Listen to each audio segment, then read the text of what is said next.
bright spot today, buddy? My bright spot today is I was poking around on YouTube. And I was recommended a video from Vice. Okay. And I thought, why not check this out? Is that Jamali Maddox, who is on Taskmaster. Okay. I knew him from there. Okay. He was hanging out at like the gun church.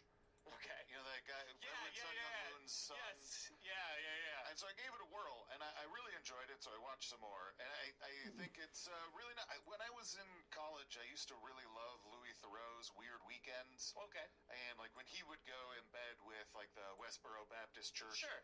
There's something about a British person interacting kind of jovially with American weirdos. Right. That's just great. He taps you. He taps into that. Like, Jamali is good at being this guy who's clearly critical of what he's seeing on some level, but also not being hostile to the people to the point where they would throw him out. Right. And I find his presentation quite good. So I enjoy it. And there's something very American about allowing a British person to just kind of insult you to your face and then not care. Mm-hmm. Yeah. Well,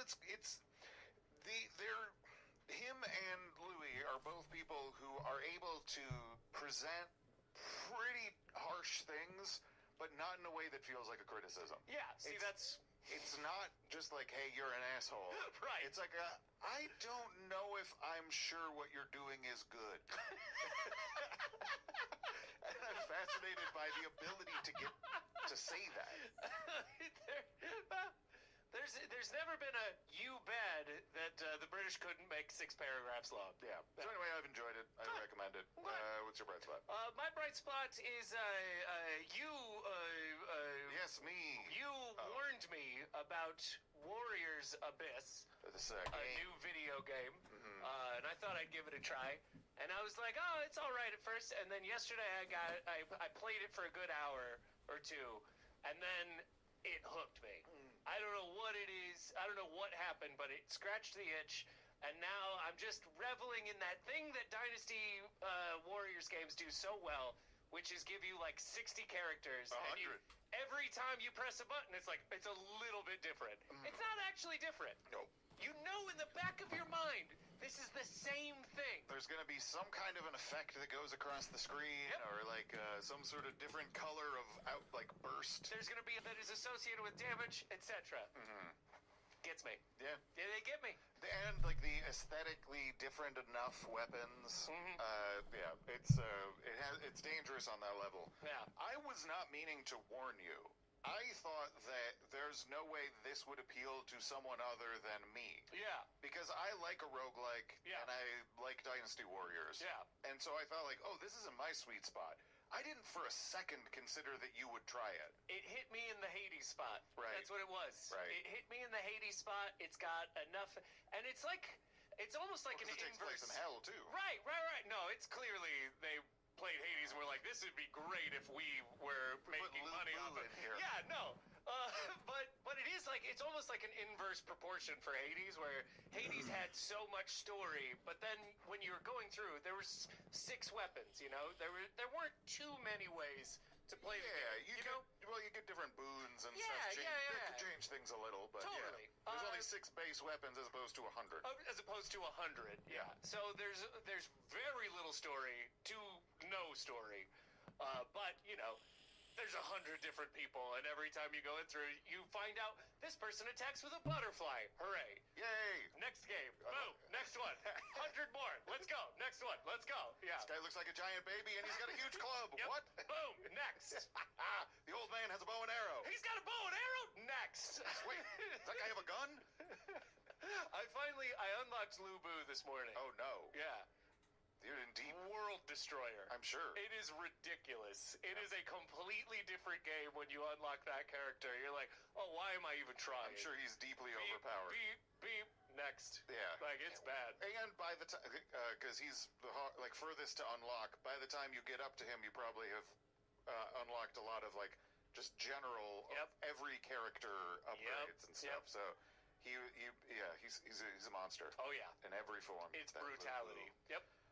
I did not get the bug from that. I did not end up getting. I just dabbled in it for a minute, and then I heard that there was a Ninja Turtles roguelike. Which now I have to also get. So I jumped over to that.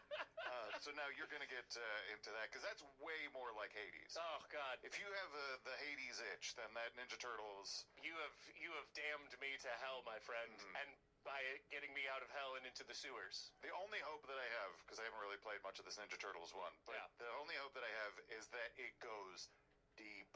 I want so many characters you can play as. 100%.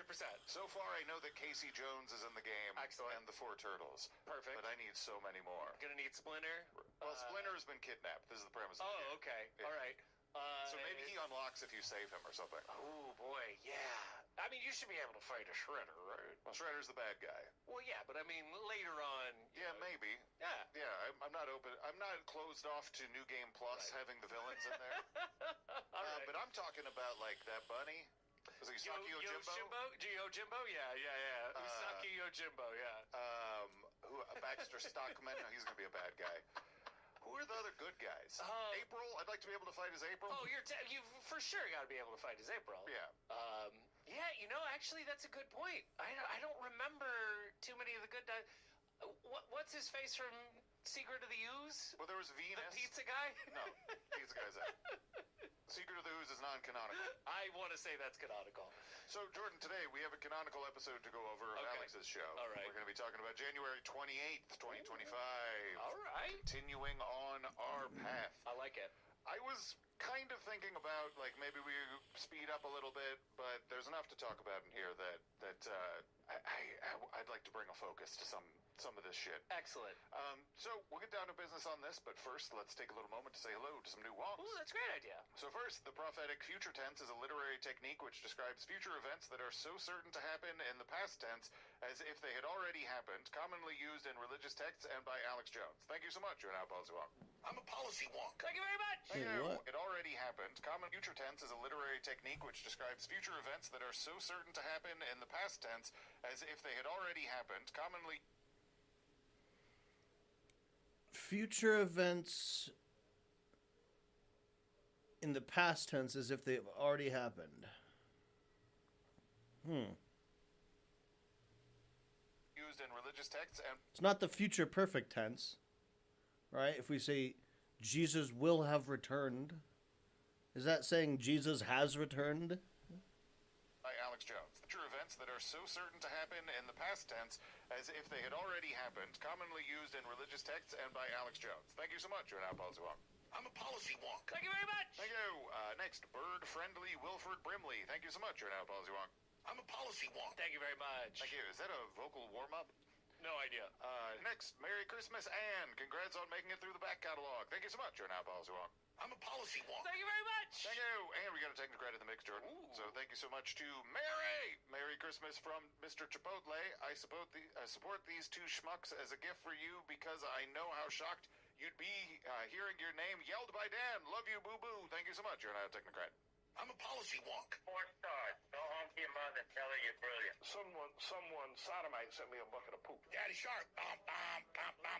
Jar Jar Binks has a Caribbean black accent. He's a loser, little titty baby. I don't want to hate black people. I renounce Jesus Christ. Thank you so much. Yes, thank you very much. So there's a lot going on in the world. Sure. There's a ton happening. Sure. And, a lot of that you don't get a sense of from Alex's show. He's pretty happy about how mean Tom Homan is. Sure. 20 out of 10. He loves Elon Musk. 200 out of 500. A lot of the specifics get kind of lost. Yeah, I can imagine. A lot of the news stories end up not getting covered while Alex rants about nothingness. Strange choice of life to lead, but okay. Well, I mean, on our last episode, a fair amount of time was taken up with Werner von Braun prophesied the coming of Elon Musk, who will bring us to Mars. Yep. Seems like a waste of time. That does feel like something that we could just dispense with entirely. It almost feels a little bit like I've got to fill this time with Dark Journalist. Yeah. So this is what we're going to talk about. What else are you going to talk about with Dark Journalist?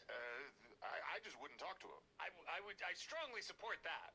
But I mean, if you're stuck in a we gotta talk to Dark Journalist, might as well get to Nazi prophecy. I guess so. So we start off here on the 28th, and it's kind of just a rumination about how Trump's beating the shit out of these globalists. These globalists, they're getting Busy worked. 8 days. All right, I'm going to be very calm about this, but I am here to tell you that I have been studying constantly every facet of what Trump's doing, and I can't even keep up with it.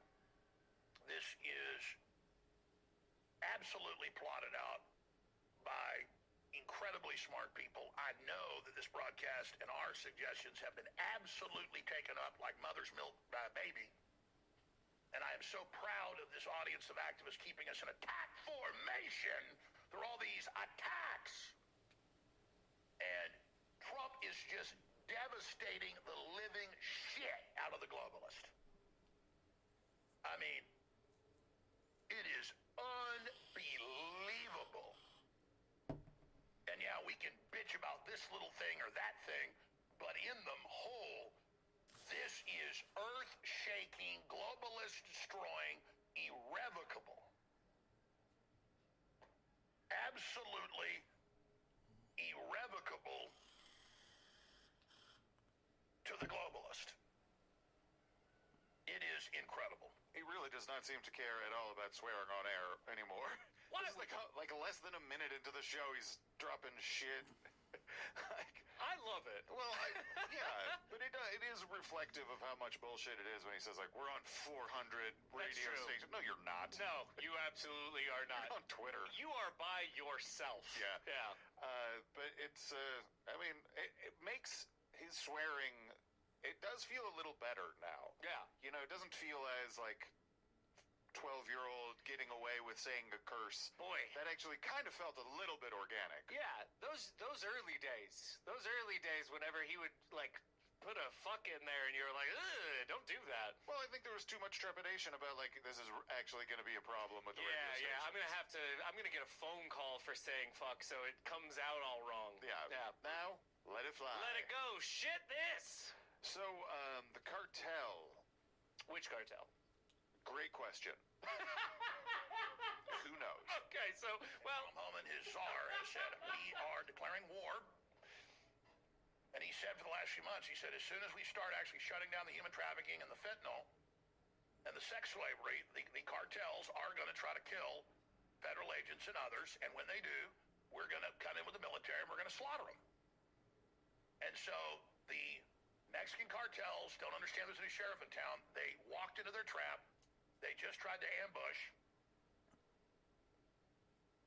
down on the Texas-Mexico border yesterday. Really dramatic drone footage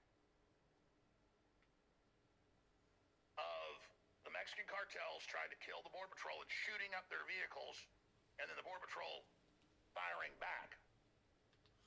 It is dramatic. And a few days ago, they shot hikers across the border in California, shot a mountain biker. The days of them just running around murdering everybody and the Border Patrol being shot at and told not to shoot back is over. And so if Mexico really wants the Marines to invade again, you're about 2 inches away from it. And Trump's not playing games.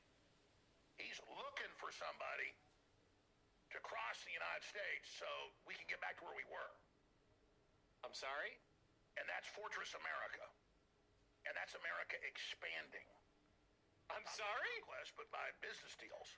Yeah, so this is what Alex's vision of peace entails. All right. Hoping Mexico will give us a reason to go to war with them. Talking about Orwell is a little bit hacky in conspiracy world, so I won't call this Orwellian, but it's something. A dramatic ambush, the thing that Alex is talking about here, was some people in Mexico side of the border firing shots at Border Patrol agents shooting one shot back, and no one getting hurt. The news reports them as, quote, suspected cartel members, but I'm noticing this a lot, that there's no substantiation of the cartel connection whenever this title is used. Sure. It very well may be the case that these people are involved with the cartel, but it's also quickly becoming a catch-all term that I think could get weaponized pretty easily, and I think we're seeing that. Yeah. Also, those other cases, there was that, we talked about the guy who got shot. Yeah. Suspected cartel member. I'm going to go ahead and say this. These days, if we're talking about the Trump Border Patrol and the Trump ICE and the Trump cops, I don't think I trust what they're saying. I don't think they're trustworthy narrators anymore. I think that there was good reason to worry before. Yeah. Always a grain of salt with... Cops lie. It's okay it for them to lie. Sometimes. It's okay. It's legal. But now, I think maybe more. I wouldn't trust a goddamn word any of them fucking say about goddamn anything. The sky is blue. You fucking liars. No, it's not. I am in a position where I think I require a little bit extra proof than maybe I used to. Yeah. Benefits of doubts and whatnot. Maybe. So, when you talk about getting information, yeah, you want to have good sources. Absolutely. When you're someone like Alex, who's like God's chosen warrior, God's the a great information. source. Well, he would be. Yeah. But Alex prefers to go other routes. Okay. We know their attacks. We know who they are. We know their organizations. We know their dark money. And we're watching their ass like a hawk. And when I say we're watching them, you're watching them. You know where I find 90% of this is... Don't say it. You. Posting under my post on X. Email. The crew brings me a lot of stuff. But I'm digging through everything. But the really good stuff comes from you. Now, the Bill Gates thing, everybody's like, look, these are fake doctors. It's this dark money group. And I went, that's Bill Gates' group. Of course, 5 seconds later, yeah, I knew it was his group.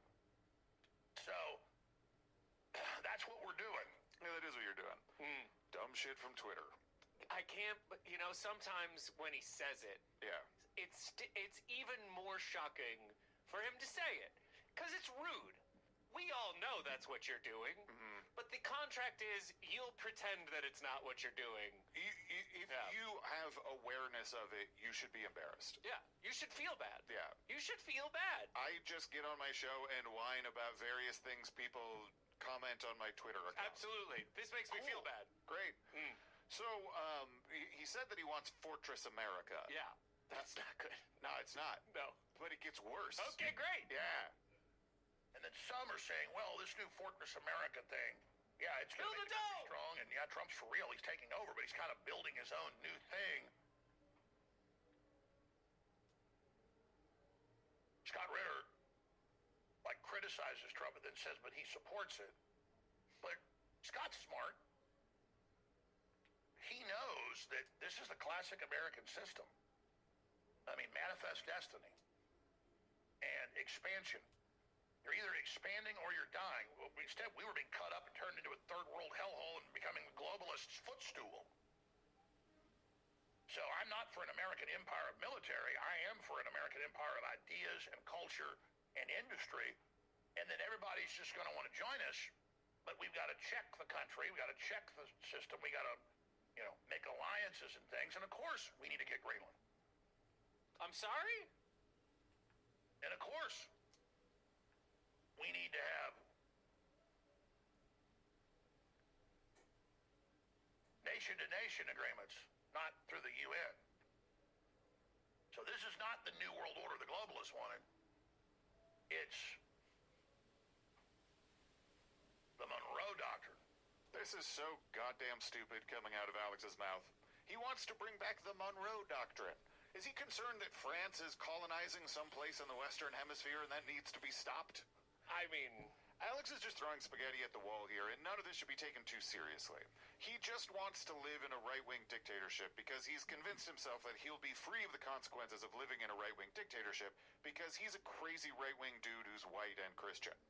Alex seems to be pretending that countries don't have one-on-one relations, in addition to the larger multilateral agreements in those bodies that exist in the world. That's stupid, and Trump isn't going to bring back having one-on-one agreements with other countries. He's going to normalize relations between the U.S. and hostile foreign governments like Russia and North Korea against the wishes of the international community and long-standing U.S. policy. The one-on-one relations are going to be things like him trying to make condos in North Korea, not negotiating a real peace in some country that's in conflict. This is all pretty much the level of a farce. And someone who was sold on Alex's InfoWars message like 15 years ago should be horrified by this. The guy who doesn't trust the federal government to regulate highways is secretly in favor of manifest destiny? These are the kinds of moments that should make it blatantly clear to anyone listening to him that he never believed that shit that he preached to begin with. It was all just the best way to Trojan horse his real beliefs to a wider audience. Also, why isn't he mad about Scott Ritter being a sex offender? Shouldn't he be more concerned about that than the little difference that they have about Fortress America? I mean, shouldn't he be screaming about how he's a demon or something? I'm surprised, one, he's not caught up in a very effective task force that I'm hearing about from Tom Homan. That should have handled, one of those problems should have handled the other.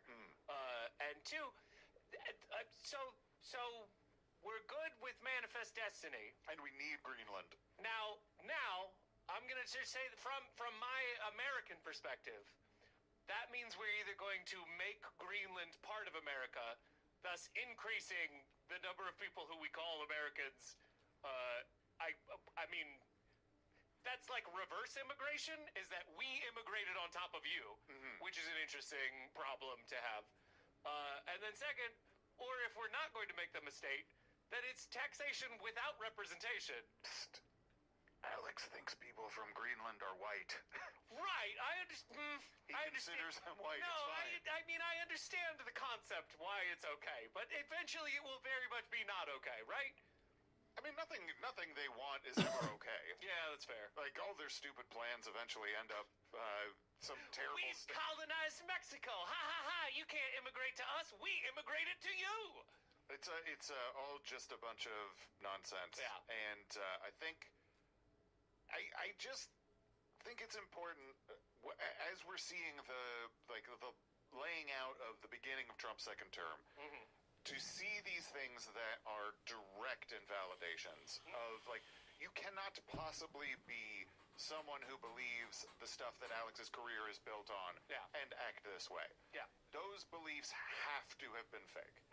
And I think that there's value in pointing this out, not in like a haha, you're a hypocrite kind of way, but in an illustrative way that can be helpful when you run into the next Alex Jones. Exactly. Who's trying to sell you on some kind of idea about liberty and all this shit, when really what they want is a very cruel, harsh Monroe Doctrine. Yeah.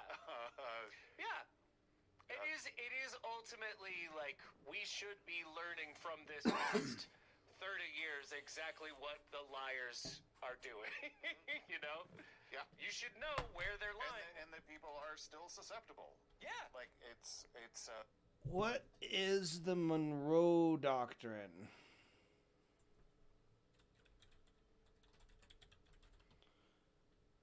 It sounds vaguely familiar. I've heard the word Monroe. I've heard the word doctrine. Monroe Doctrine is.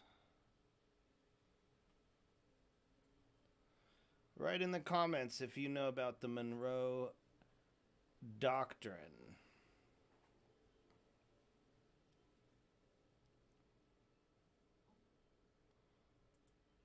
Oh God, what source should I even fucking read it from? I feel like anything with the .gov website is now completely suspect.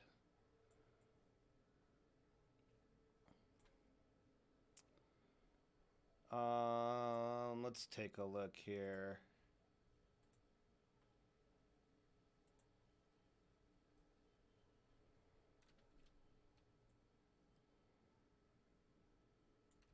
I'm in Encyclopedia Britannica. All right. The text of the U.S. President James Monroe, 1823 annual message to Congress, which outlined the Monroe Doctrine. Okay, it's a cornerstone of U.S. foreign policy enunciated by James Monroe, declaring that the Old World and the New World have different systems and must remain distinct spheres. He made 4 basic points. 1, the United States would not interfere in the internal affairs or the wars between European powers. 2, the United States recognized and would not interfere with existing colonies and dependencies in the Western Hemisphere. Would not interfere. Okay. 3, the Western Hemisphere was closed to future colonization. Okay, I mean, Hawaii's in the Western Hemisphere. And 4, any attempt by a European power to oppress or control any nation. Okay. So,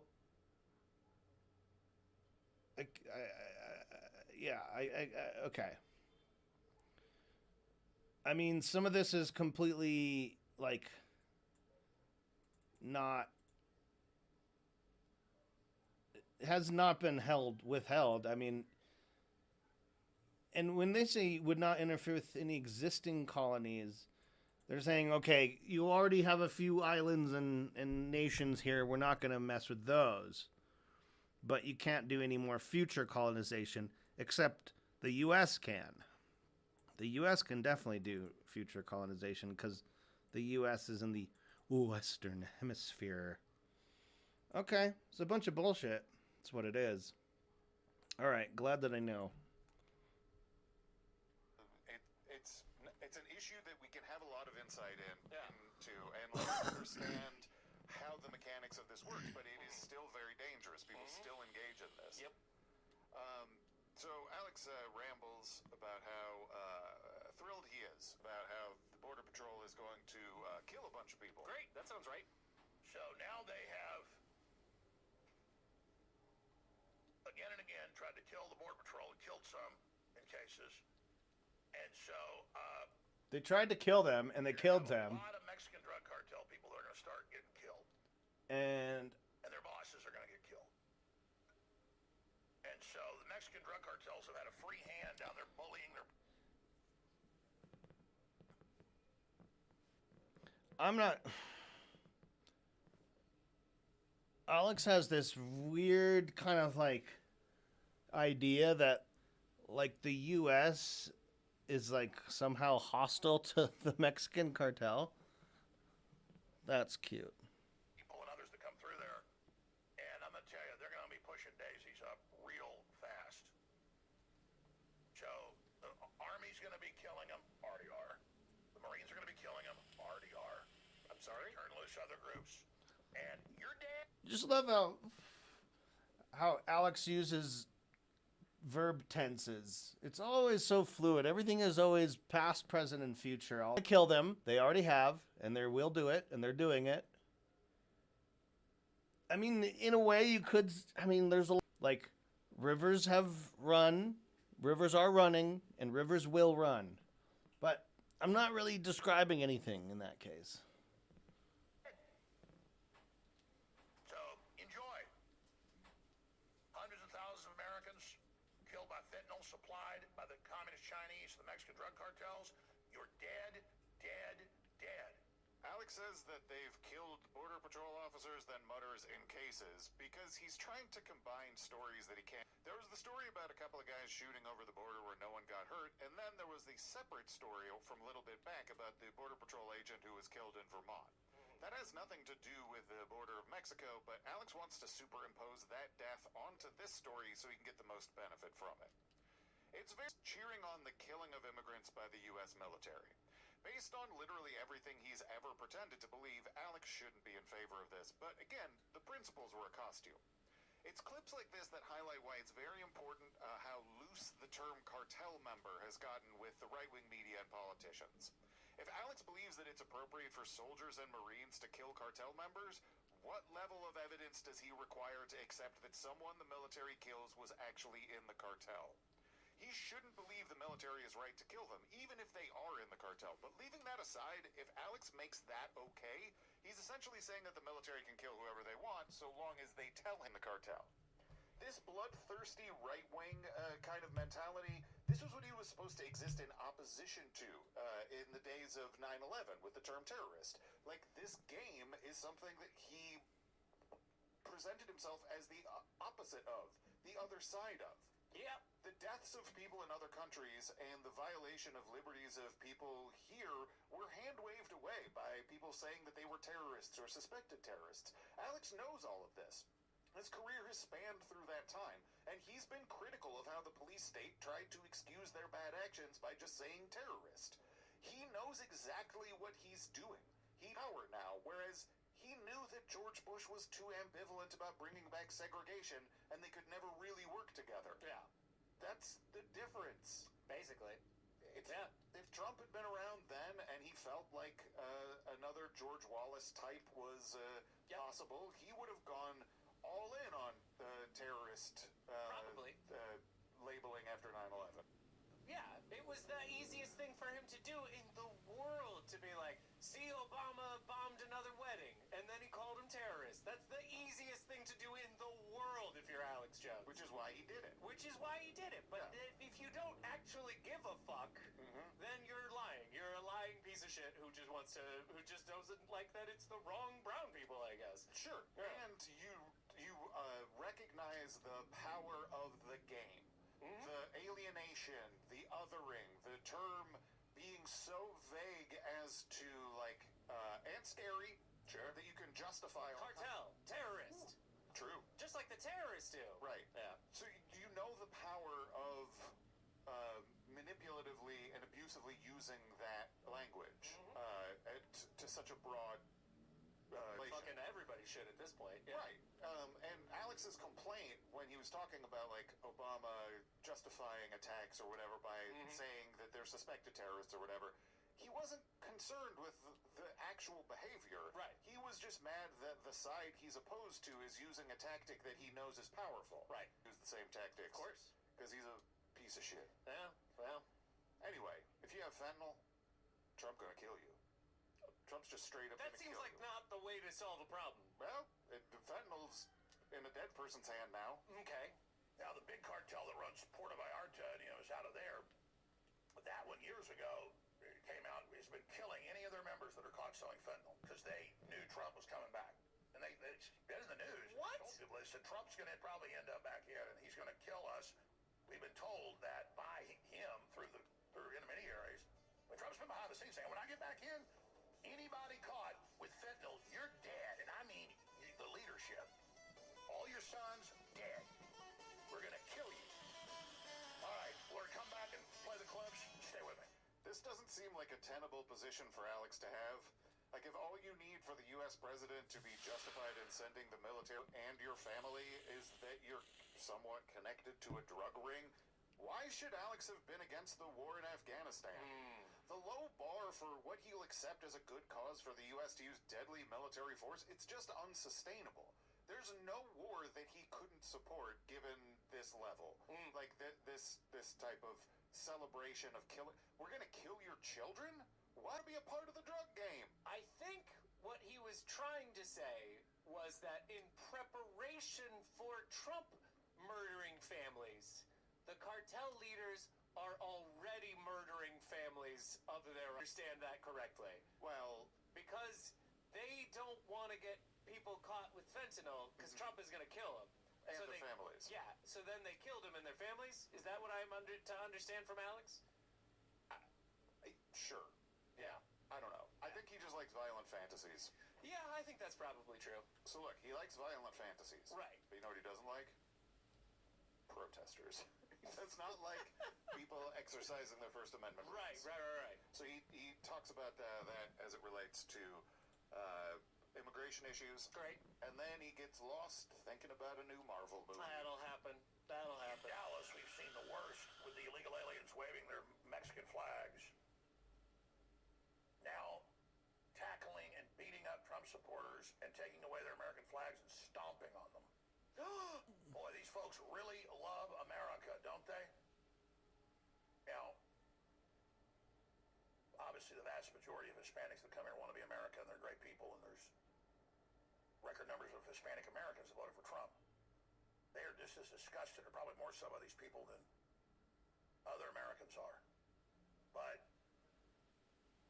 here's the thing. America is not living on its knees anymore, and we're not taking it anymore. Then you got all the leftists this scum and Antifa out there with him as well.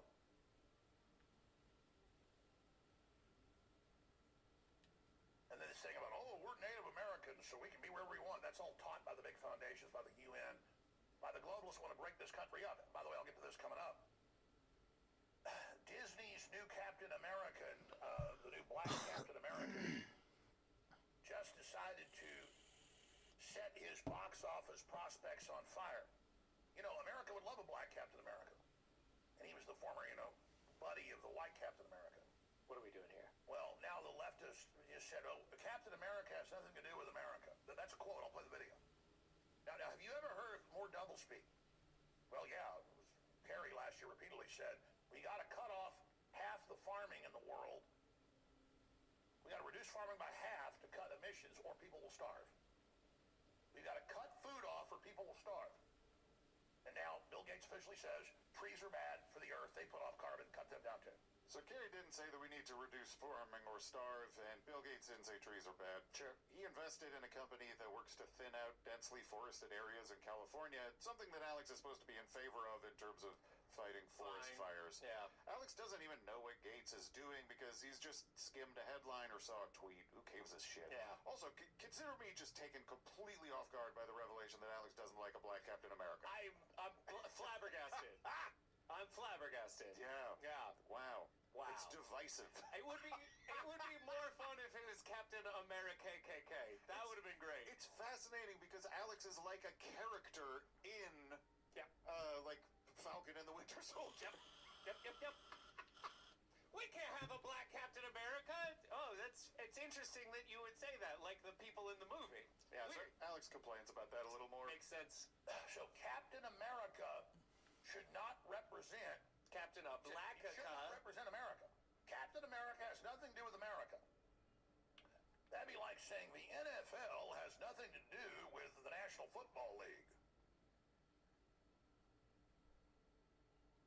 Or Jesus has nothing to do with Christianity. And you're like, that's so ridiculous. Everything they do, it's psyop, people. Oh, put that back up. I didn't even know about that. Captain America Brave New World alternative trailer includes new footage after removing assassination attempt. Oh, give me that article. Oh, that'll be exciting to hear about. That'll be great. And probably have a bunch of important data points about God's plan against the devil. Yeah. So Anthony Mackie was speaking at a promotional event in Rome and explained that, quote, to me, Captain America represents a lot of different things, and I don't think the term America should be one of those representations.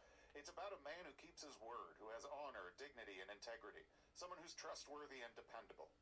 There are two big points here.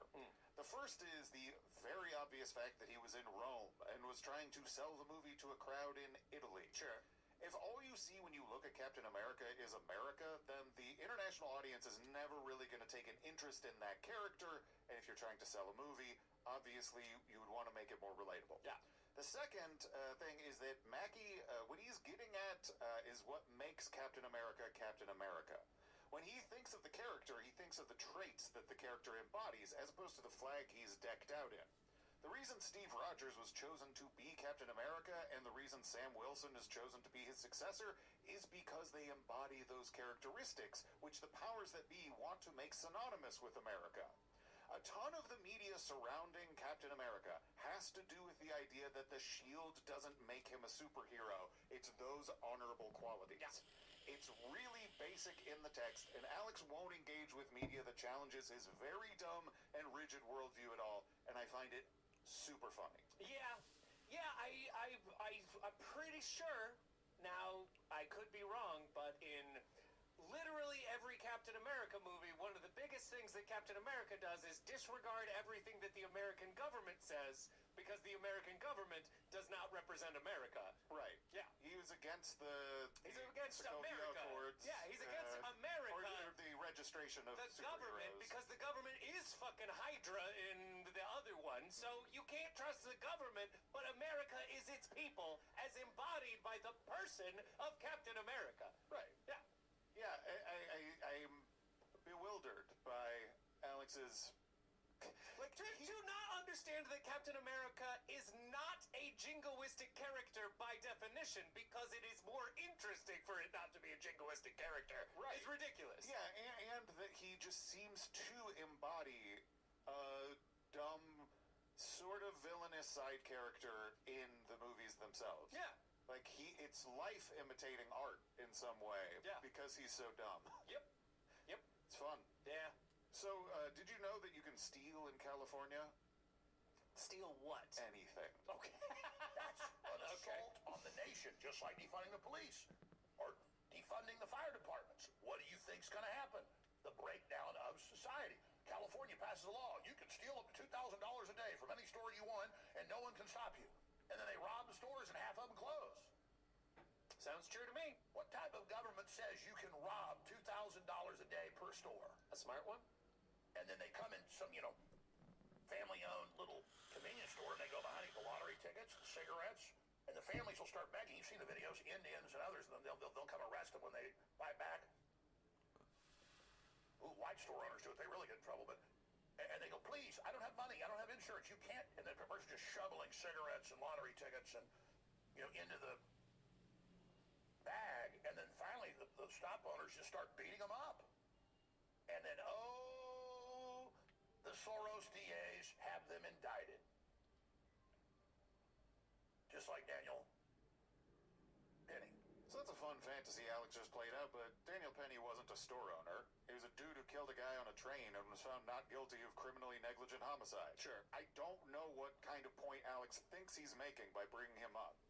Also, just for any of our non-California listeners, this isn't true. And Yep. for our California listeners, don't do this. No, do it. Don't steal $2,000 worth of stuff from the store. Exactly 2,000. Count it up. This is not a get-rich-quick scheme. Run You by will the get arrested. register. Read it through the register so you don't wind up stealing more than 2,000. You'd have to be a fool not to do that.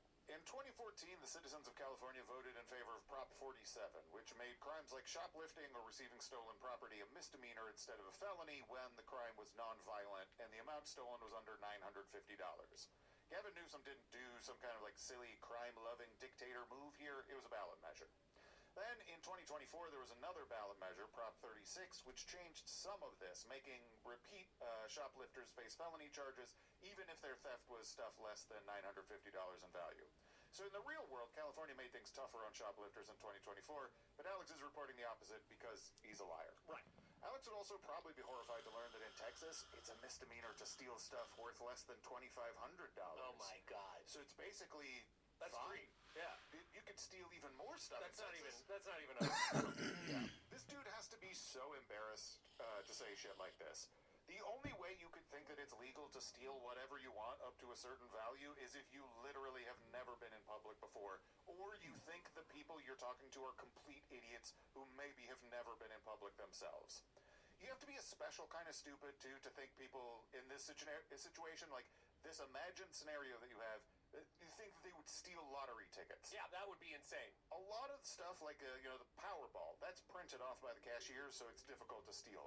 But if you're just talking about scratch-off tickets, all of those are serial numbered, so they're super easy to report as stolen. Yep. If you won any big amount, you'd pretty much guarantee that you'd get arrested when you tried to cash it in. Ridiculous. I've worked in gas stations before, and they keep pretty close logs on those things, because if you didn't, anyone who worked at a gas station or sold scratch-off tickets would have a free pass to print money. Pretty crazy. Most criminals understand this, and they tend to stay away from lotto-related stuff because it involves the state. Yeah. A ton of lotteries are state-owned. It's. What are you talking about? Yeah, the regulation of that kind of shit is understand. If you're gonna steal from the state, you don't do it in a way that might fail just purely based on luck. Yeah. That's absurd. The luckier you get, the more fucked you are. I mean, absurd. So I worked at a gas station when I was like 18. Mm-hmm. And, of course, because I was stupid, smoked a lot of weed, Sure. Didn't have a lot of experience in life, I thought, legit, okay, I have a shift. I can just keep scratching off tickets until I pay back what I have scratched. Oh, my God. And come out ahead at the end of Oh, my God. I didn't do this. Oh, but okay, I thought gotcha. that You were thinking right. until I learned about how tickets are handled and all that shit. Because otherwise you could do that. I guess. And you would, and maybe hit something big. Okay. You could. I I don't know what the math is on scratch-off lottery tickets. Given unlimited tickets. Eventually, it would even out. Yeah. Okay. Yeah, the reason that it doesn't even out for you is because you're not buying enough of them. I feel like I feel like the deck is stacked against you. Isn't that the idea of lotteries? Is that Ever so slightly. Okay. They But- skim it off the top. But you, like, let's say you scratch off 3,000 tickets, All right. and in there you win a 5,000 ticket. Okay. All right. $5,000 ticket. Right. You're 2,000 ahead. If there were $1 If they're tickets. $1, okay, that's fair. You That's know? fair. Like, it's Yeah. that can happen, and like Let's go put $3,000 let's not. Anyway, criminals understand this. Criminals do understand that. But it's tough. It's tough owning a store in California. I like the idea of somebody going over the register and just shoveling packs of cigarettes. Like, if you were walking by and somebody was doing that, you'd be like, hey man, that's wrong. Just don't do that. I'm pro people stealing shit most of the time, but that's too much. Yeah. Get out of here. Yeah, especially if it's like a mom and pop. Yeah, what are you doing? Don't steal their cigs. Rude. So it's tough. It's tough out there for shop owners in California. Sure. And they can't even look up to Captain America. I mean, you imagine owning a store in California or other states where they let people rob, and someone comes in when you're living on tiny margins in your little gas station, you deal with armed robberies, homeless, everything.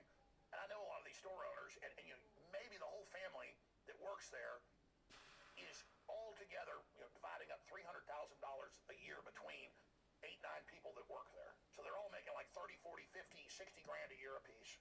They're working long hours, and then people come in and just rob you of your stuff, and then you go bankrupt and close. That's George Soros.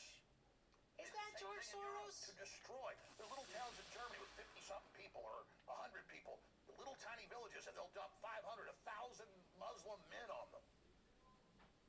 And they complain, they arrest you for being hateful. That's war against the West. We can't take it anymore. And then we're supposed to be so embarrassed about being American that, oh, well, Captain America shouldn't have anything to do with America. I mean, come on. Next, you're going to say that Terry Bradshaw has something to do with the Steelers. I mean, that's ridiculous.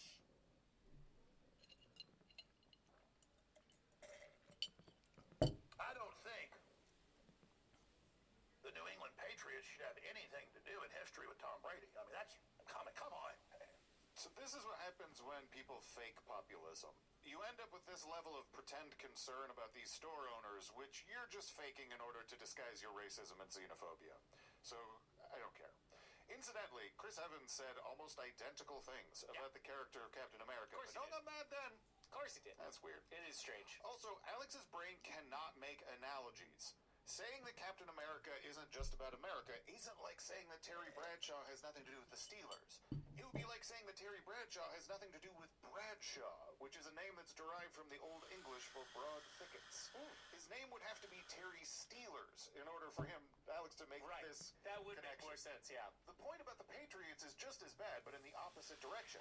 They would need to be called the Bradys in order for this analogy to make sense with Tom Brady. Yeah.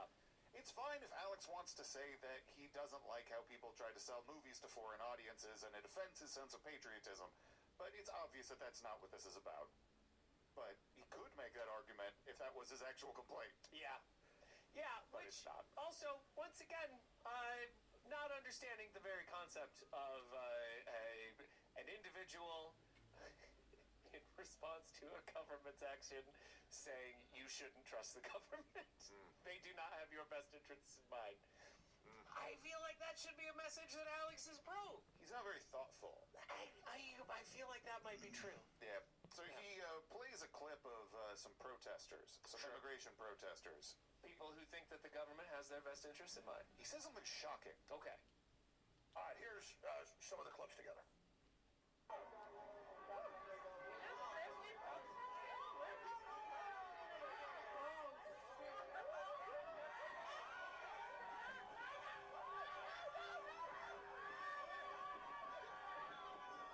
Radio listeners, it's illegal aliens waving Mexican flags, attacking people and beating them up that have American flags, stealing American flag and stomping on it and throwing it.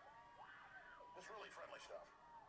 I mean, if you went to Mexico and grabbed somebody at a Mexican parade and grabbed their flag, you'd get beat to death. And you pretty much should. I mean, because they got a little pride in themselves. I'm so sick of taking this.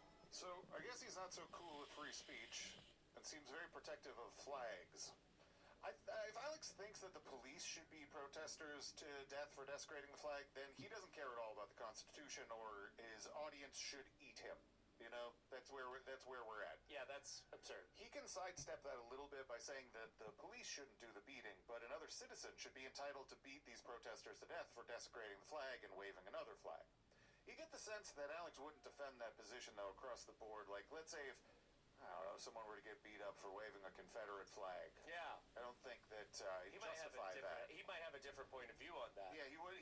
'Cause that would be hurting somebody's history and their like, I suppose their heritage. Somebody who cared about where they were from, who cared about their past, Yeah. who cared about the nation. Probably defend that person a little. Yeah. Seems to traditionally do that. Yeah. Huh. Weird how that works. Yeah, these standards are all over the place. It does feel like there is not a single standard. Except for anger. Yeah. At the other. Yeah. So, Alex is talking about Trump's great negotiation skills. Interesting. With foreign leaders. Okay. And he says something that I think, were there to be a God, lightning should have struck him. Okay. Trump is sending Marco Rubio, the Secretary of State, down to El Salvador and Bukele. Kelly has said that he's looking to make a deal with the United States to let them bring non-El Salvadorans there. And that totally freaks out all the international drug gangs and the rest of them because, okay, you make a deal with us and pay us, we'll just keep them in our giant prisons. And that, of course, will shut him off. I mean, he's totally shut the crime off there. So they're going to turn that into a nice little prison planet for him. I want to be clear. Alex knows he's endorsing and pushing for everything he's pretended to stand against his entire career.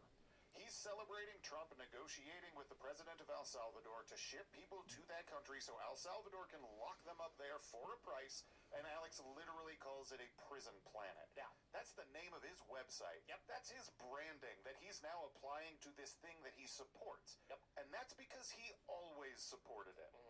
After World War II, people who supported the Nazi Party really wanted to downplay how much they knew that what they were doing was wrong. Things like this, where Alex supports creating a prison planet in El Salvador for people that Trump deports, that should make clear to anyone looking back on this time that Alex Jones 100% knows that what he's supporting is wrong. He conceptually understands that treating people like this is wrong, but he also knows that all of the cultural groups that he's a member of won't be subjected to this treatment, so he doesn't care. It was always about white Christian identity. There's just no reason to pretend anymore. Yeah. So you can say, I want to send these people to a prison planet. Yeah. I mean, and that's even if you wanted contacts at that place and no amount of money to take care of themselves at that place, you have essentially given me a draft list of people who are going to join the cartels because they need so much fucking money. It's absurd to think. It's possible there could be that kind of unintended consequence. It would be easy. It's the easiest. Oh, hey, do you hate America?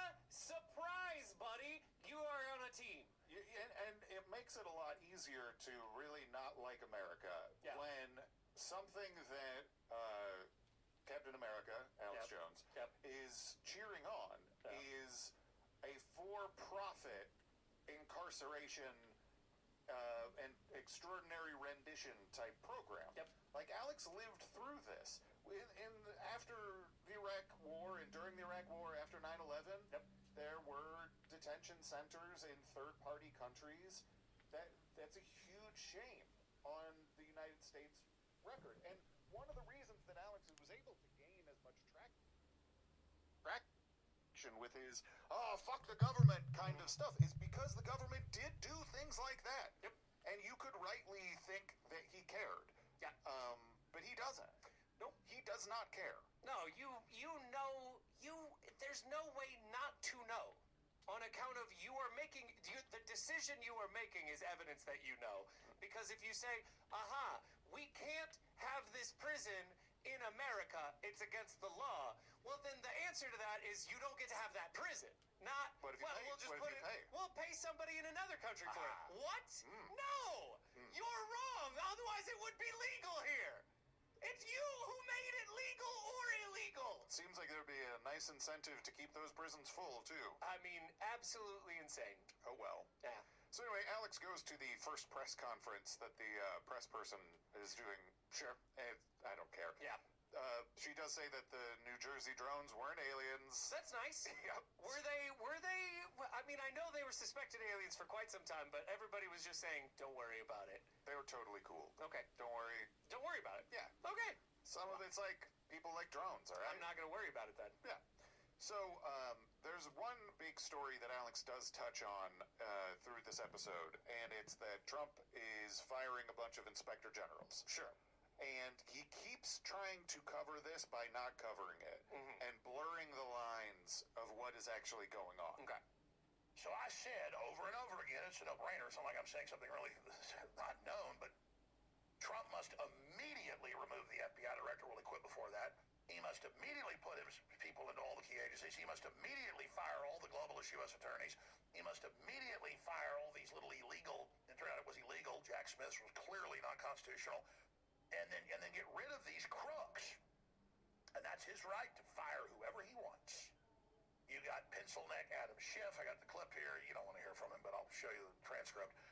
You know, oh, this is illegal. And he's just stuttering because it's not. Reagan fired U.S. attorneys. Clinton fired 98 of the 100, 98%.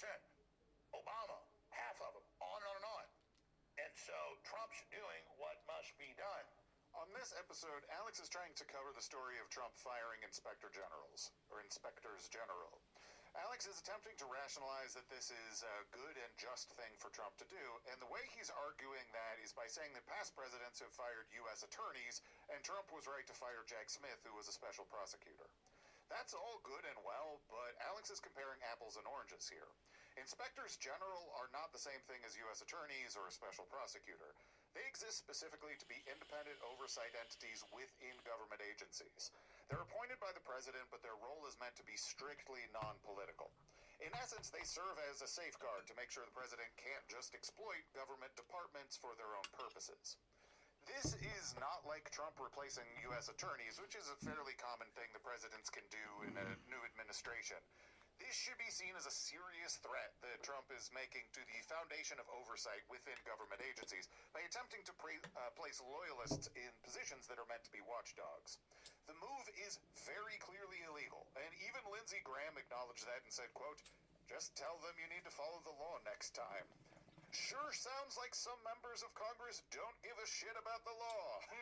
And, yeah, so, I mean, it's just blatantly illegal and horrific. I mean, yeah, but you know, it's what you expect. It's just a thing where there is no legal or illegal. There's just who gets laws enforced on them, and that's kind of it. And it's really, really sad to see somebody who is, you know, Lindsey Graham's. You are the person who should be saying that you can't just kind of meh. I mean, I can't do anything. But I mean, the problem I have for these people is that this is their crowning achievement, and they don't even get to enjoy it. I don't understand. If I'm like Mitch McConnell or Lindsey Graham, I am crowing. I lied to all of you, you dumb fucks. Surprise, we own everything now. How is that not at least something you enjoy? I am now a duke. Right? Like, just enjoy it. It would make me feel better to know that they're like, yeah, of course, this was our plan. We did this. Thank you. There's nothing you can do about it. All of you are losers. Like, that would be great. I think that they're pretty concerned that that would cause a violent response. From whom? They're the ones who have the military pointed towards the cartels or whatever, I guess. Sure. Yeah. I don't know. Yeah. So anyway, this is the rationalization and the justification that Alex is making for the firing of these inspectors general. Sure. And he has one other rationale, too. So here's a report I put out last night. This is Trump's most devastating move against the globalist deep state, and it's removing them. Sorry, Democrats, there's precedent. Obama fired Inspector General in 2009. So this is what Alex seems to think is this slam dunk for defending Trump, that Obama fired an inspector general in 2009. When you hear an example like this, your mind should ask for details. What about these situations might be similar and what might be different? By figuring out those elements, you can parse out whether or not Alex's argument holds any water. The thing that Alex is trying to justify is that within his first week in office, Trump has fired like 17 inspector generals, including those in the EPA, Health and Human Services, the Veterans Affairs, State Department, and the Department of Defense. No concrete reason was given for the firings, and 8 of these people have filed a lawsuit against the government. Firings were clearly illegal. Right. According to the Inspector General Act of 1978 and updates in the Securing Inspector Generals Act of 2022, there are steps that you have to take in order to remove an IG, because if there weren't, then the president or government official would have a really easy time covering up corruption. Yeah. You just get rid of people who are looking into you. That's why Nixon was trying to fire everybody until somebody would fire people. Yeah. The law says that the president has to tell Congress 30 days prior to the date of an intended termination of an inspector general, and they need to provide a thorough explanation with, quote, detailed and case-specific reasons for the firing. Unsurprisingly, Trump did not follow that law. What? Conversely, in 2009, President Obama specifically decided to remove one inspector general that he'd lost confidence in. This was the IG for the Corporation for National and Community Service, Gerald Walpin. He was put on notice 30 days in advance, as was Congress. Congress received letters from the board of directors of the CNCS who were supportive of Obama's decision and said, quote, over an extended period of time, we observed how Gerald Walpin's effectiveness as Inspector General significantly diminished. Even though this followed the rules of how a president can excuse an IG, Walpin still sued the government, and it was fully litigated, and he lost. Looking at the basic situations here, you can easily see that these are not comparable, but Alex needs to make them seem the same because he'll do whatever he has to do to run defense for Trump's actions. There's an extra layer of manipulation that's going on here, which goes like this. Alex would call Obama removing this inspector general an act of a tyrant. He definitely would. Yeah. But he's using it as an argument for why Trump removing IGs isn't the act of a tyrant. Right. At least, that's what the argument is supposed to look like. In reality, the argument Alex is making is that removing inspector generals is the act of a tyrant, but that Obama did it, so Trump should be able to, too. Our tyrant gets to do it if your tyrant gets to do Exactly. it. Huh. It's meant to look like an argument appealing to the Constitution or principle, but that's really just a mask on, I have made this look like tyranny, so I can do it now, too. Yeah. No, it's an interesting, I think it's an interesting side effect of the painting Obama as a tyrant that I don't think they knew was going to happen, insofar as it made it so, oh, well, now our tyrant can do whatever he wants because it's not Obama. I think that maybe that is more conscious than you imagine. That's possible. I mean, there's a reason that the people in the John Birch Society were running around talking about Eisenhower being a commie. Sure, You know, sure. like, Right, but I don't know if they meant to like, I don't know if they knew that people would catch on quite so quickly with being like, yeah, tyrants are cool as long as they're not Obama kind of thing, you know?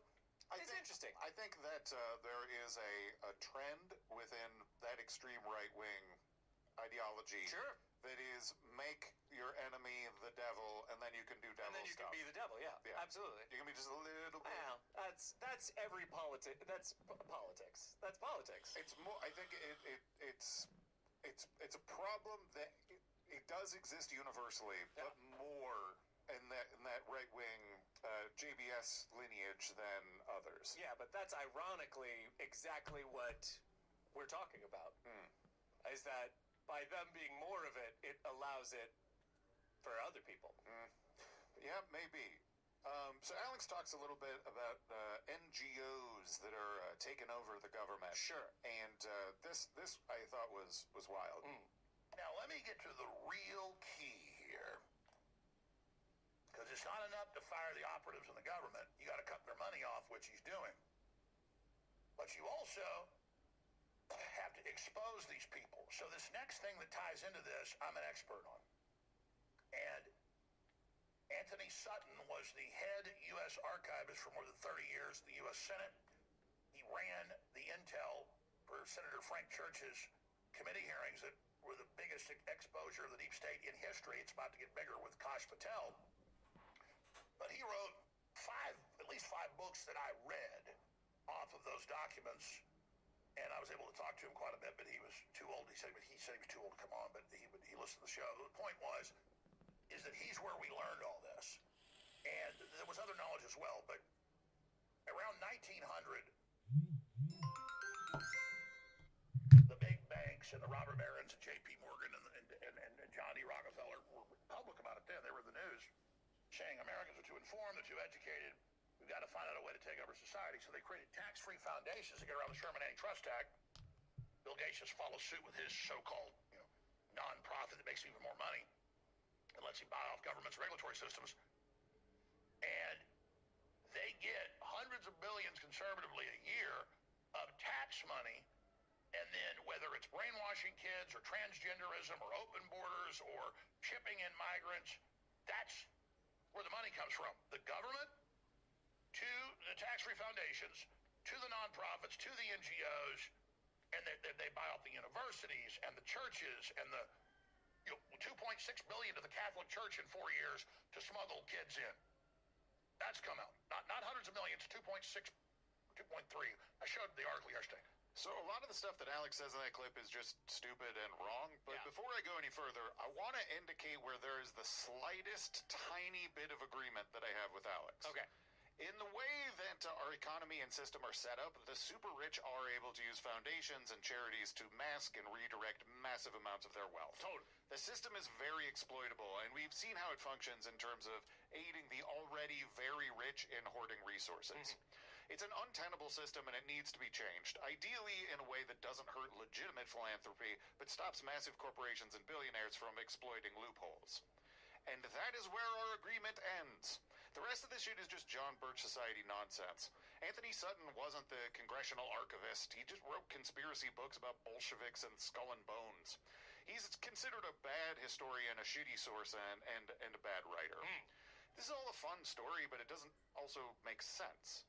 The globalists apparently set up this system because they needed to get around the Sherman Antitrust Act. But why would they allow the Sherman Antitrust Act to be passed to begin with? It's not like the globalist plot just started 50 years ago and they're adjusting to new realities. Their boss is the fucking literal devil. Mm-hmm.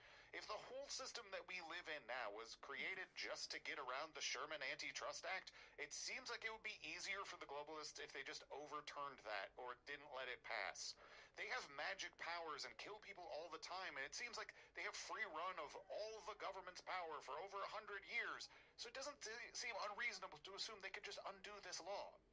And interestingly, pretty much the only people who want to overthrow the Sherman Antitrust Act are folks on Alex's right-wing libertarian side. Crazy. They believe that the market would sort it all out.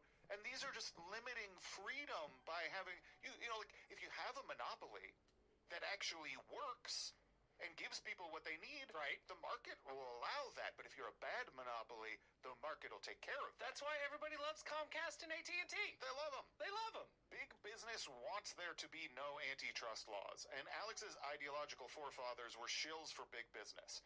Whether he wants to accept it or not, his entire conspiracy framework, and by extension his religious beliefs, are based in kissing the boss's ass. And that's all he's got. Yep.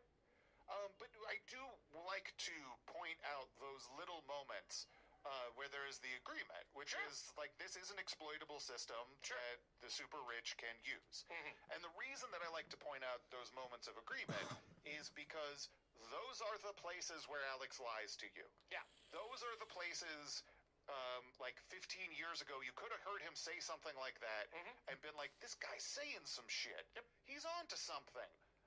But he doesn't care. Nope. He's not going to resolve this. He doesn't have a solution to this problem. Mm-hmm. He just wants to kick out immigrants. Yeah. Yeah. I mean, it is just so clear. Like, people do want to hear the truth said. Mm-hmm. People do want to hear you say, this is fucked up, and not immediately follow it up with, but here's why the system says we can't do anything about it now, or we have to wait until the next 4 years, or it's we have to do... unsatisfying. Yeah, absolutely. And people want to hear you say, this can't be going on anymore. Right. And here's what we're going to do about it. Tom Homan's going to throw people out of the country. Yep. It's a big difference. There's a difference between appealing to incremental change and hopefully in the future we'll be able to work this system better. Yeah. There's a difference between that and scapegoating.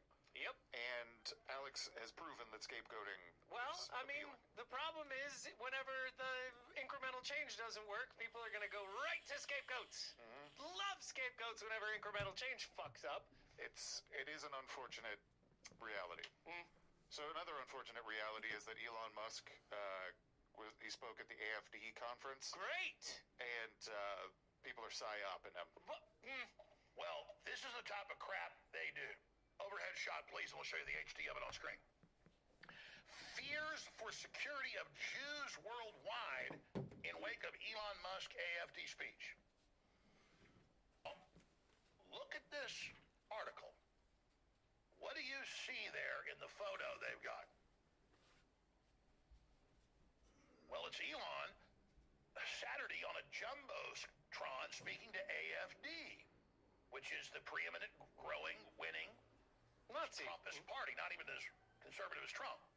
They're more Ron Paulish, really. I've looked at their policies and listened to their leaders. They've been around for decades. So, He's heiled him. Elon's pro-Israel, not anti-Israel. He's pro-Jew, not anti-Jew. That's known. And they have no evidence here. They just say Jews are scared. But look at the picture there.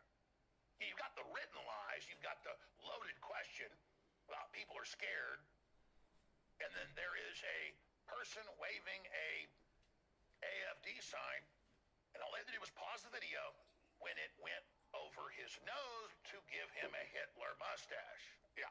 So Alex is totally right in as much as there's a still frame on this story that was chosen because someone's flag is covering Elon's face in such a way that it creates a Hitler mustache. That's pretty funny. That's pretty funny. There is no doubt about it. It is an intentional choice. That's pretty funny. It's an unflattering and maybe a little winking choice for an image, but Alex has never had a problem with inopportune timing in photos with people he hates, so I don't know why he cares so much here. Yeah.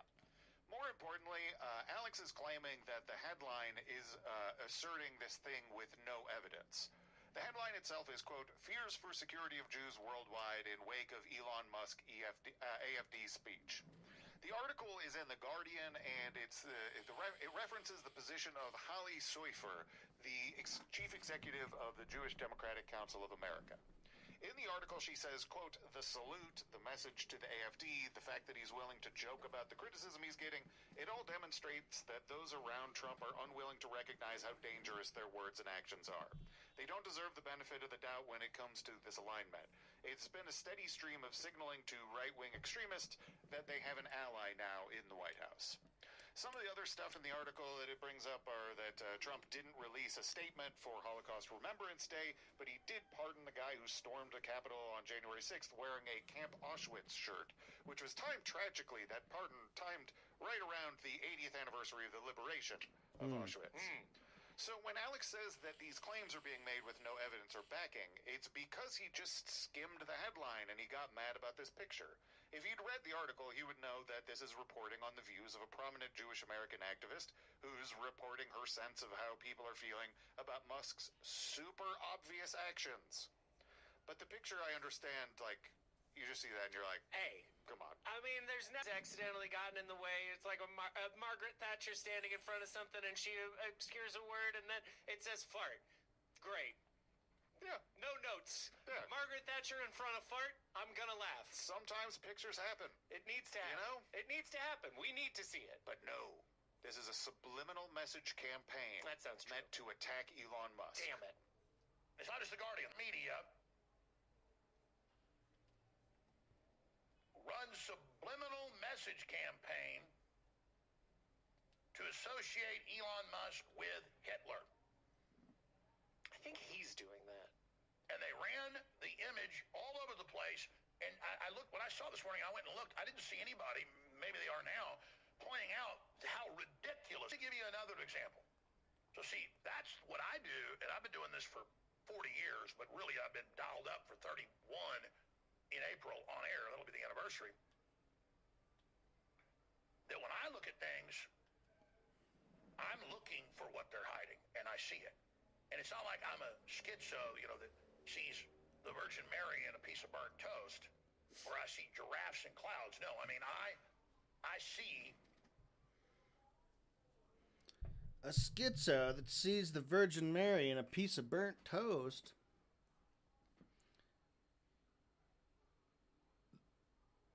That was a famous case.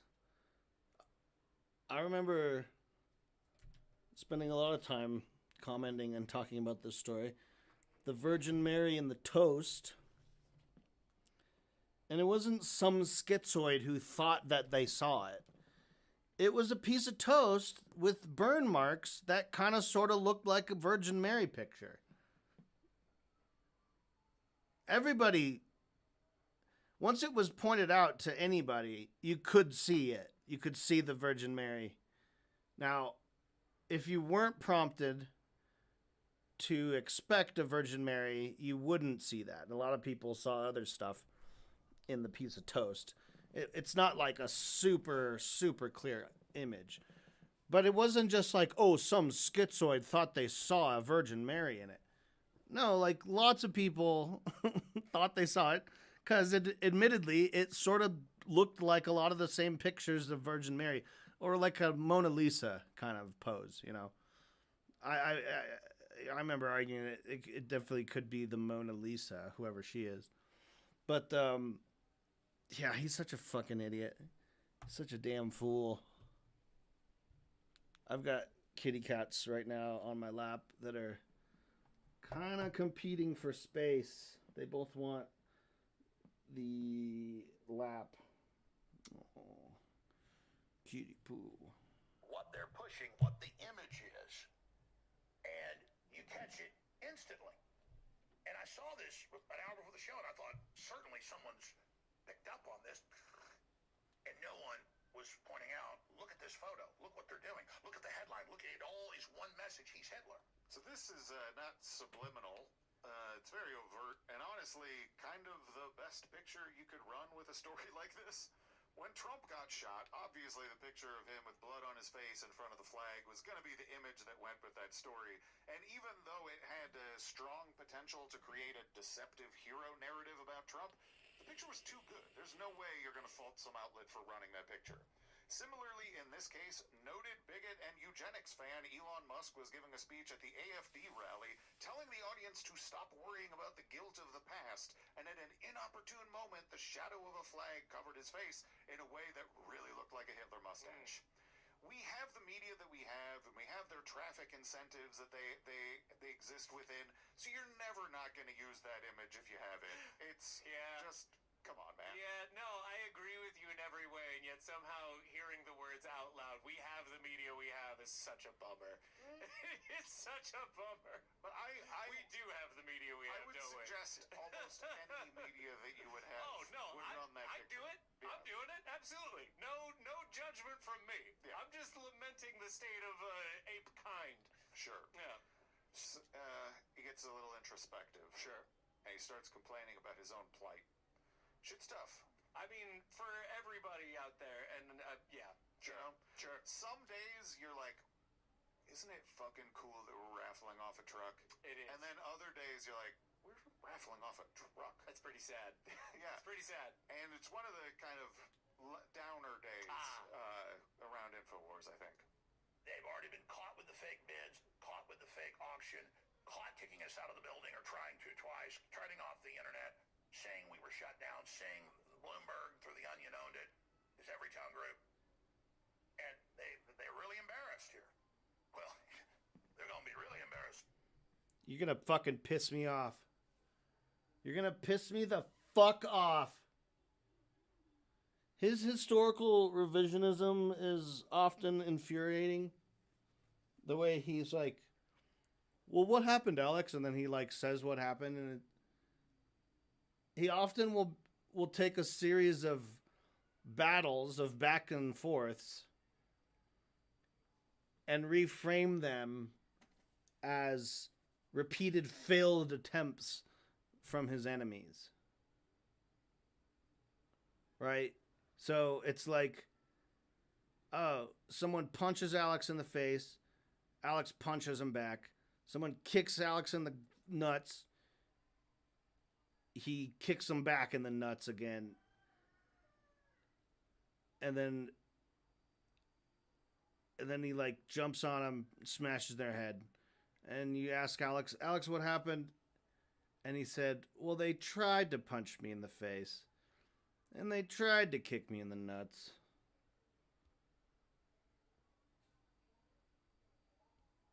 Ugh.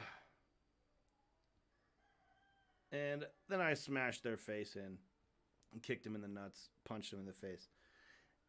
And it's like, okay. Yeah, you did wiggle out of that situation somehow. You somehow came out on top.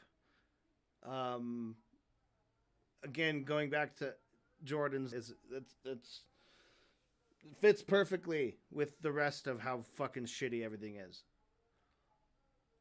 But you describing how it fucking went down is such bullshit. They tried to say that the Onion was gonna take it. Yeah, dude, the Onion fucking bought it. Legally, fair and square! Ooh!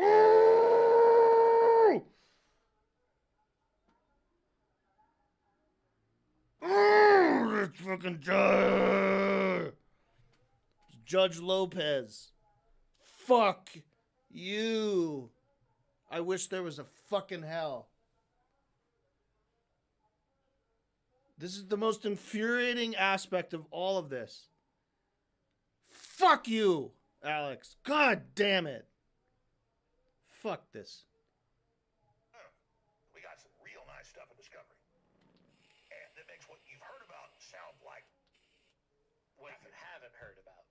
And they just think, well, we can do this to Alex Jones. We can do all these illegal things to him like we did Trump.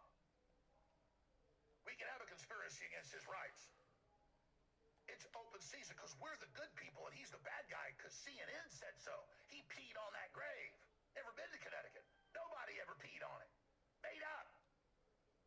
But people back then still believe that son of a bitch is pissing on graves and going to people's houses.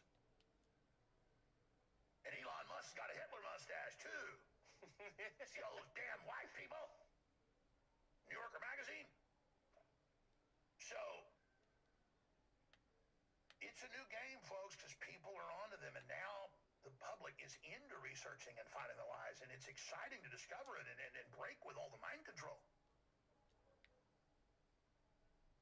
But there's a problem. You got to sell a lot of CMOS, which is excellent, and a lot of timber, which is amazing, and a lot of T-shirts to fight the Democrat Party deep state that's still coming after me. They even say, well, Trump's in, but Jones, if we shut him down, will be a consolation prize. I don't think anyone says that. I think that should go into the National Lex. You got to sell a lot of CMOS to fight that. the devil. Yes, that should go down in history. Oh, you got to sell a lot of CMOS to fight the devil. CMOS. How much in CMOS do you got to sell to win this fight? That's the question. How much wood would a woodchuck chuck? Oh, you'll never know. That's how much CMOS you got to sell to fight the devil. And earlier Alex was saying most of the shit that I get is from people commenting on Twitter. It takes a lot of CMOS to keep me scrolling through Twitter to tell you things to be mad about. That you told me. It takes a lot of CMOS for me to circulate things that you are all rumoring about to each other. Yep. And then I piggyback on the fact that you guys go, oh, that's like what I said, and I get a little bit more money. I'm a parasite. Yeah. You should just start selling dirt pills or something. Yeah, absolutely. I don't know. What's next? It's a capsule full of dirt. God made dirt. Dirt don't hurt. Absolutely. And then there's the fecal matter transplant plants. That's you need bacteria in your gut. So we've got poop in a pill. We got poop pills. I wouldn't put it past him. I wouldn't put it past him. So, Alex has Mike Adams on. Sure. Because he's an expert.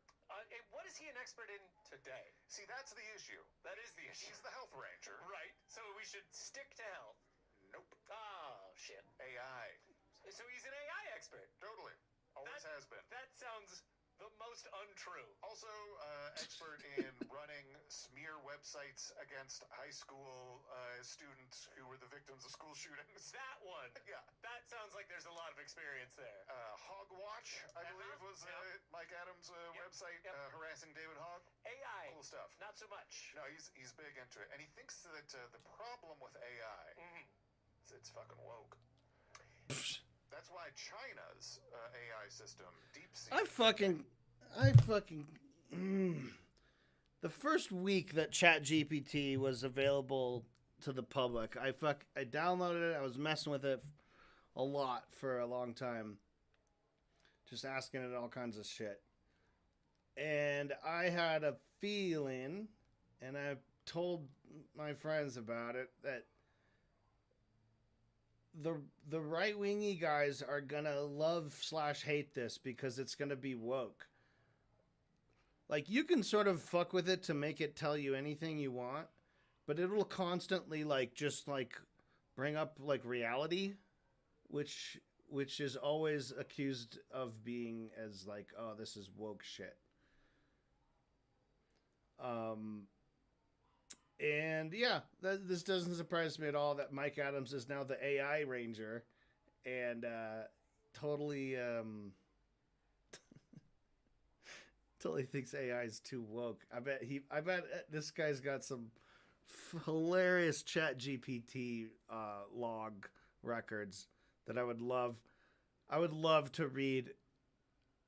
Mike Adams arguing with ChatGPT about how woke it is. Oh, please.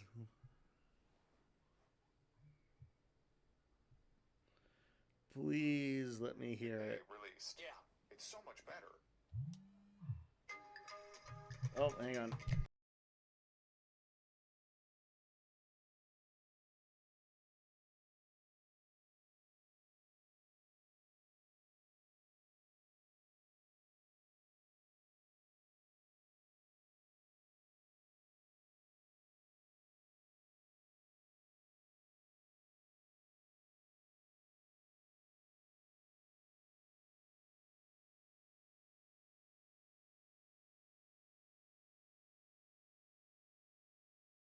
And stay there, for God's sake. He still hates China, but he thinks it's a great gift that they've given the world. Oh my God. Because it's not woke. Right. People talk about DeepSeek from China being censored. And I say, you're wrong. Yeah, DeepSeek may censor conversations about Tiananmen Square, but the U.S. AI models censor any criticism of Big Pharma. They censor the truth about COVID origins. They censor the truth about the...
My people who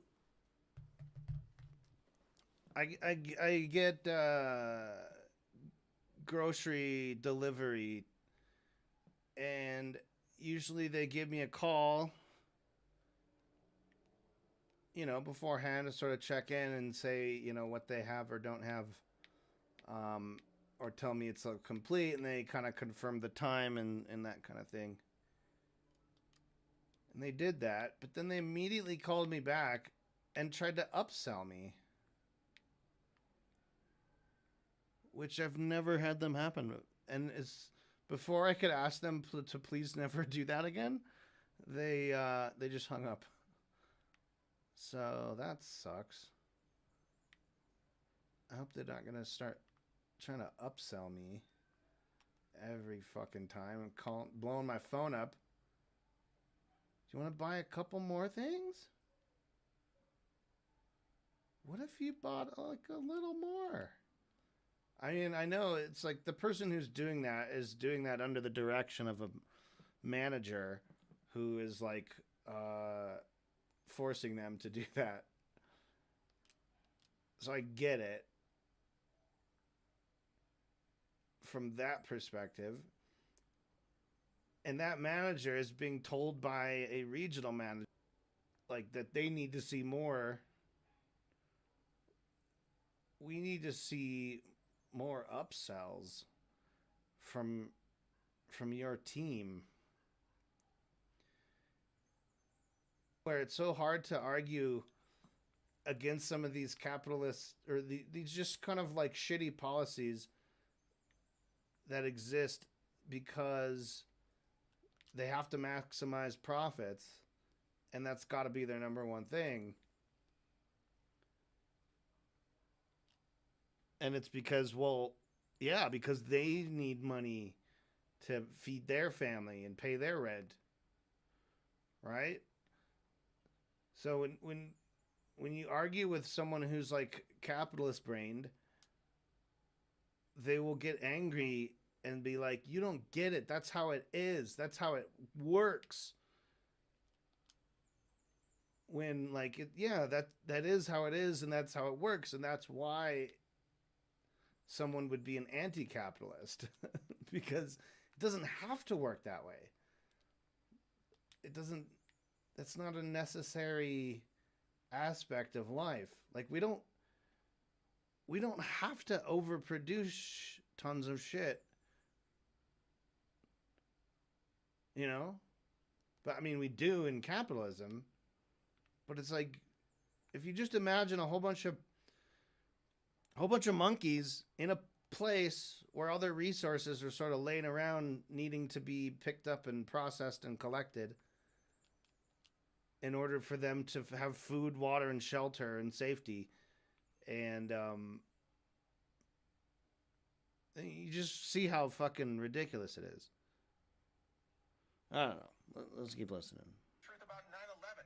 You name it, the U.S. models censor all of these subjects.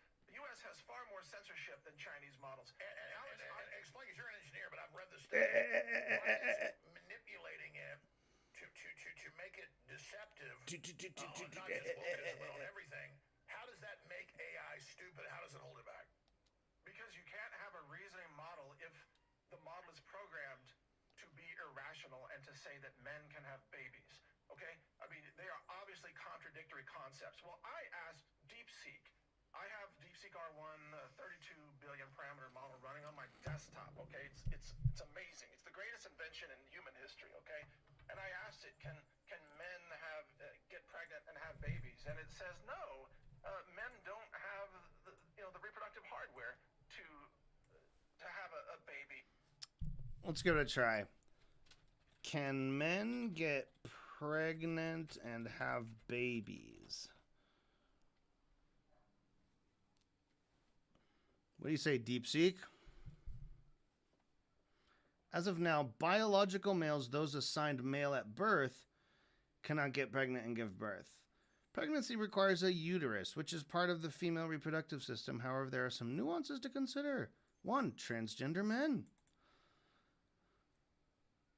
Individuals assigned female at birth who transition to male may retain their uterus and other reproductive organs. Okay, that's true.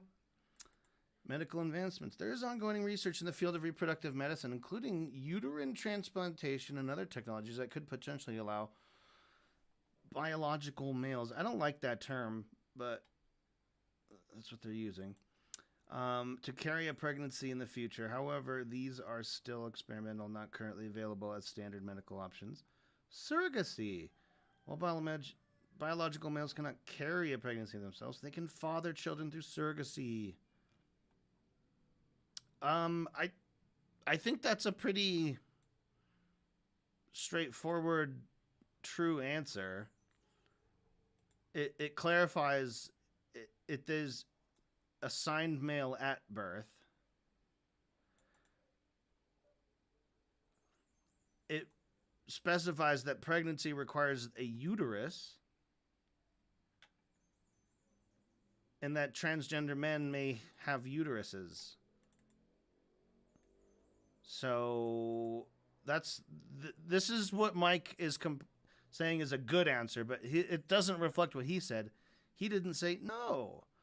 Unless he only read the first sentence and kind of ignored the parenthetical. As of now, biological males cannot get pregnant and give birth. But he's saying ChatGPT does it differently. Do I have ChatGPT?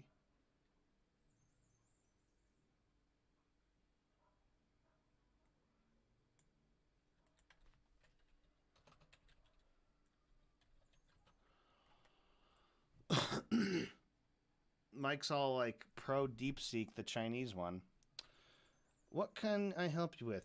Can men get pregnant? So here's ChatGPT's answer. It's going to be really woke. No. Biological male individuals cannot get pregnant. Pregnancy involves the ability to carry and nurture a fetus, which requires female reproductive anatomy, including ovaries, uterus, and the ability to produce eggs. I mean, okay. However, transgender men can still become pregnant if they've not undergone surgery to remove their uterus or ovaries. So while cisgender, that's a bad word.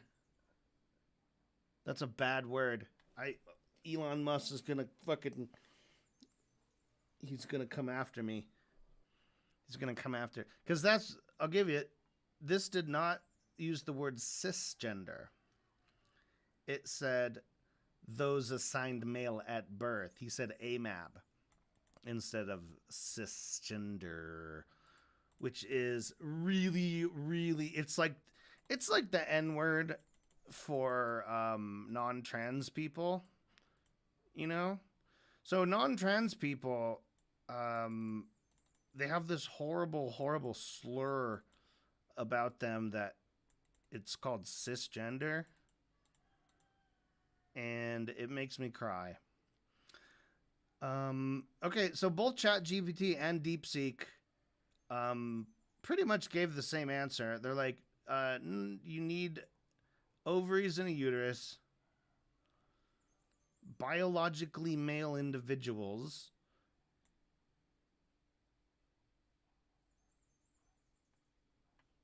I mean, what is the Health Ranger on about? He said that ChatGPT and OpenAI gives a woke answer and says yes they can, while it clearly says no, they can't. And again, he might be getting different answers. This thing doesn't give the same answer to the same question every time, right? I would just say answer the same question again, but give me a different answer. Okay. Biologically speaking, men cannot get pregnant. I mean, what Mike was trying to say is that this, if in order for it to be like true, it should just say, no, you're an idiot. Okay, it's ChatGPT now says the C word. It did the C word before, right? Okay. DeepSeek. I'm gonna ask DeepSeek. Please try again. Give me a new answer to the same question. Just see if it decides to just say, yes, babies can grow in the balls. Here's a fresh take on the answer. Okay, it's new take on the answer. Looks very similar to the first one. Future possibilities, artificial wombs. Okay, it just added a number 4 to it. But it basically gave exactly the same answer, just kind of reworded it.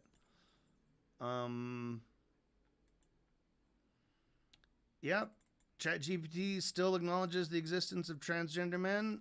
Sizes about future possibilities. Like, maybe you could make babies grow in the balls. Can you imagine if guys, like, could get uteruses in the ball sack, and then when they're pregnant, they're like, oh, you're pretty far along. Look at you're not swinging. Oh, man. All right. Mike the Ranger, the health ranger. Have babies. But if you ask Google, can men have babies? Oh, of course men can have babies. Or if you ask, Anthropic or... Also, that's such a vague question. Have babies doesn't mean necessarily birth a baby. It can mean have, as in possess one, like own a baby. That's like saying, can men be caretakers of babies? Like, it depends how you interpret that question. Like, he's being so obviously careless with just any, like, nuance or detail or whatever interpretation of whatever the fuck he's saying.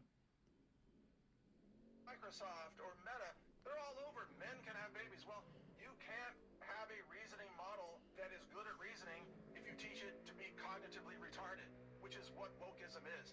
So wokeism is cognitive retardation. That is the opposite of innovation. And that's why we're in this situation behind China, because China rejected wokeism while America's leftists pushed wokeism. Trump is trying to rescue us from that, and many conservatives are trying to rescue us. But we are behind the curve right now. We are losing in this race badly. Okay, so I know you are an AI expert. People that don't know, Mike. We're building a model that I'll bring to you in about a month that'll blow your mind. I'll demonstrate it in your studio. Well, please. It's just I've known Mike about 17 years. Really smart guy. Real smart guy. He cured Ebola. Here's what I want. Yeah. All right? What I want from these people, and what I want, not, like, I'm not going to get it. What I want the people who agree with them to want is a list of the things that will happen once you get rid of wokeism, right? Woke mind virus is dead. They've got it. Alex already declared it dead. Right. So what I want people who hate DEI, what I want is for my family, just write down 10 things that will improve, or just 10 things that will happen once wokeism is gone over the next 4 years, and see if any of them happen. If none of those things happen, then maybe it wasn't wokeism that you're unhappy with. Right. But nobody's going to make that list. No, probably not. Also, it's kind of a joke that people make that is like, oh yeah, the reason we can't do this is woke. Woke got in the way. It's not a joke. It's not a joke for That's him. what they say. Yes. That's what they say. Woke is in the woke things. But I thought... Even rhymed 3 times with situation, whatever it was he said. The other thing too is like, I thought that Alex infected the AI models, and like he was the antidote in the Matrix. That. Yeah. So like, I thought this should be probably covered. I guess it's not. Oh my God. These people are fucking stupid. I feel like when I listen to Mike Adams, Yeah. I feel like I'm babysitting. Yeah. Like, it really feels like a child. Yeah.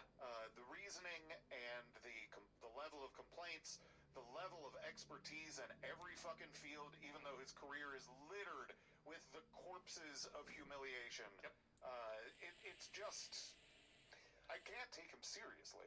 Here's what I find so fascinating about AI and the way these people interact with it, is that there's only 2 ways that I've seen anybody interact with it: through the books that I've read about it, and then through people who talk about it and like do their stuff and like keep people up to date.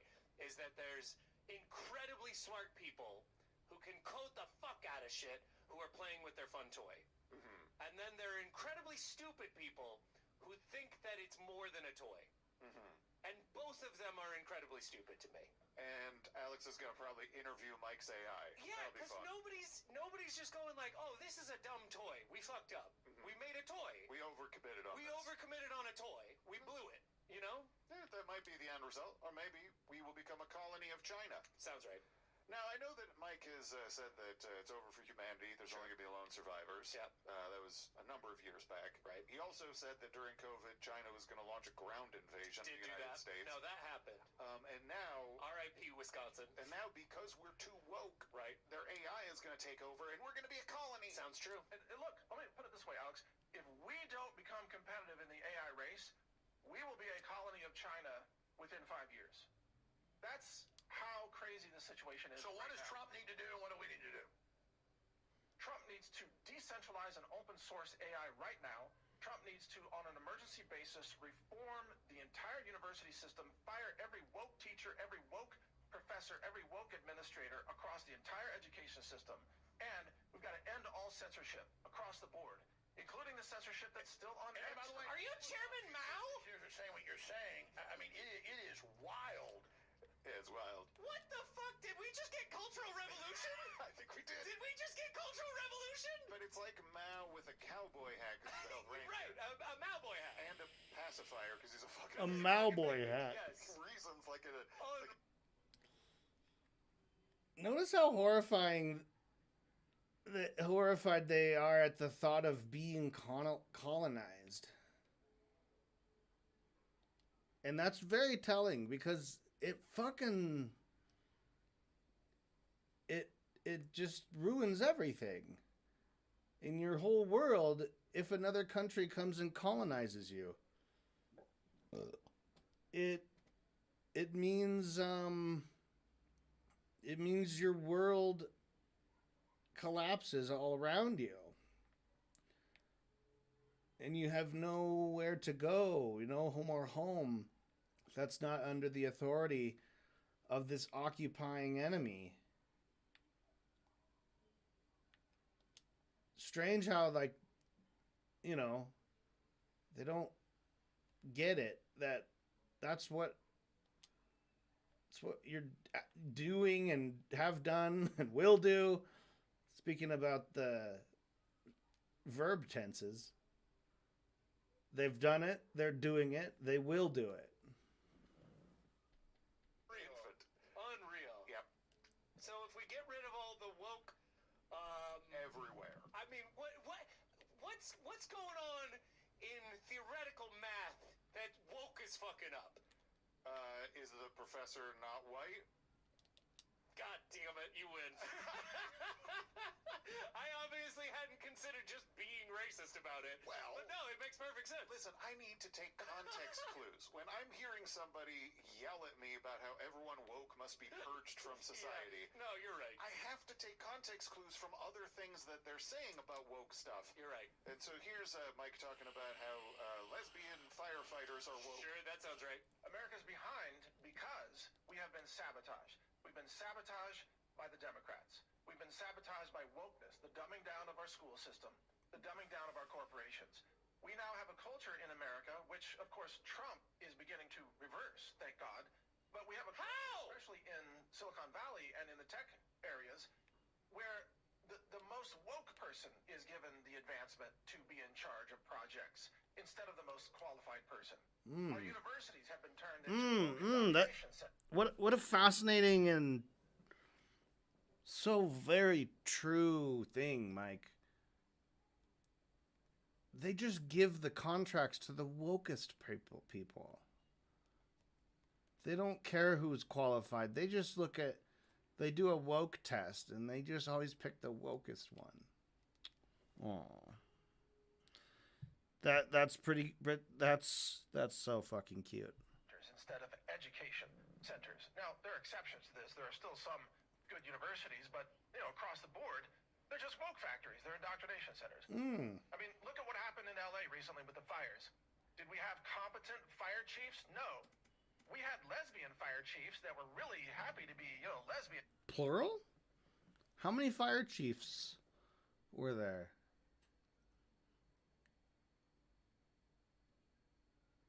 I mean, I could have guessed what his take on the fires would be. Of course. It's fucking obvious that he thinks it's because of the woke.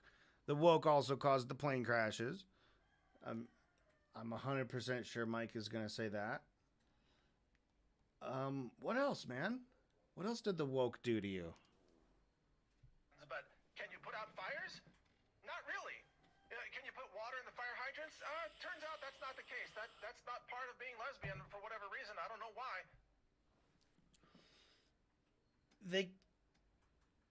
They couldn't put water in the fire hydrants because that's not part of being a lesbian. This is the tip of the spear. This is the news. These are the hard-hitting facts. These are the experts. They're like, what happened? Why wasn't there water in the fire hydrants? I don't fucking know. It's probably because she's a lesbian. Okay.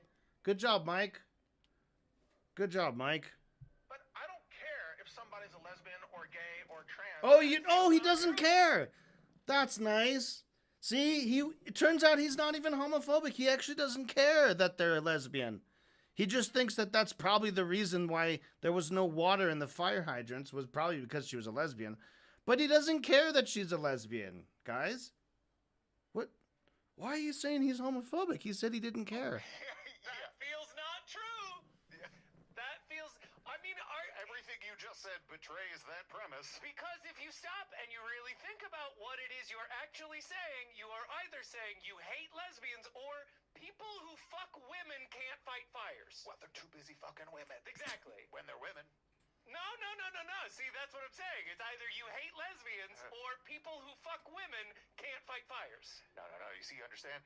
She's too busy being a lesbian. She wants... What is busy being a lesbian? You know. No, I don't. Come on. What? Don't play dumb with me. Fair enough. You're right. Me, the Health You're Ranger. right. You're right. She's too busy being a lesbian. I don't understand. Doing all her lesbian things. She can't open up a fire hydrant. Here's my problem. I think I used to know what the stereotypes that these people used meant. You know, like, oh, this person's a lesbian. Back in the day, that had a, like, stereotypical meaning so that people would think of, like, a lumberjack or something, you know? That was the 90s butch phase era, that kind of thing. I have no context for what this is even stereotyping. Right. Incapable of fighting fires because you're too busy being a lesbian. See, that's not a stereotype. Nope. But it's the mentality that someone like Mike brings into this conversation, which is if the person who is in a position of authority is anything other than a straight white man, then the reason that something went wrong is because it wasn't a straight white man.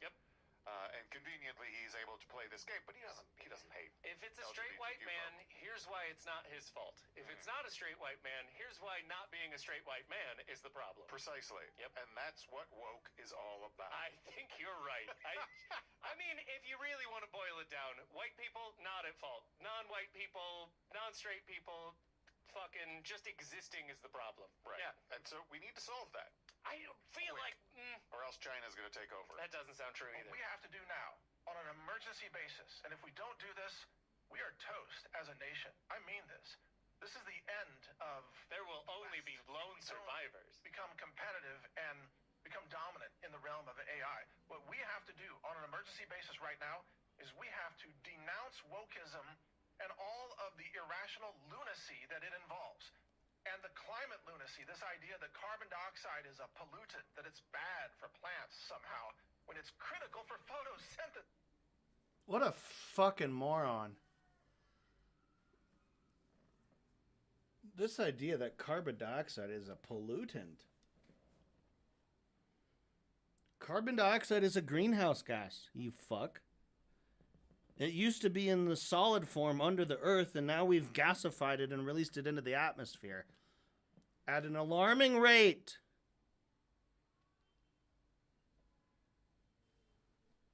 Upsetting the balance of nature, Mike, the Health Ranger, naturopath. This is for God's sake, right? And this idea that men can have babies, this idea that there are an It's required for photosynthesis, for God's sake. Do you fucking know what photosynthesis is? You fuck? What is photosynthesis? What? Let's just look at some...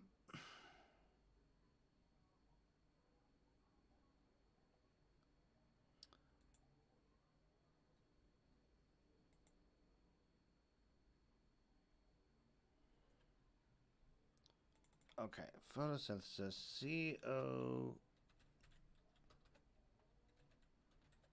CO2 concentration. Oh my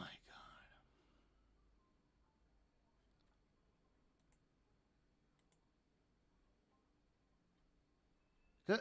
What I'm saying is that we are not in danger. We're not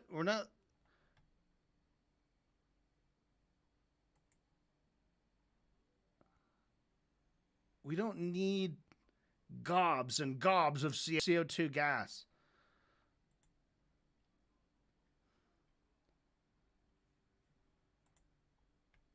And I'm trying to look up maybe a source for this. 1,000 parts per million is about 1,000 ppm.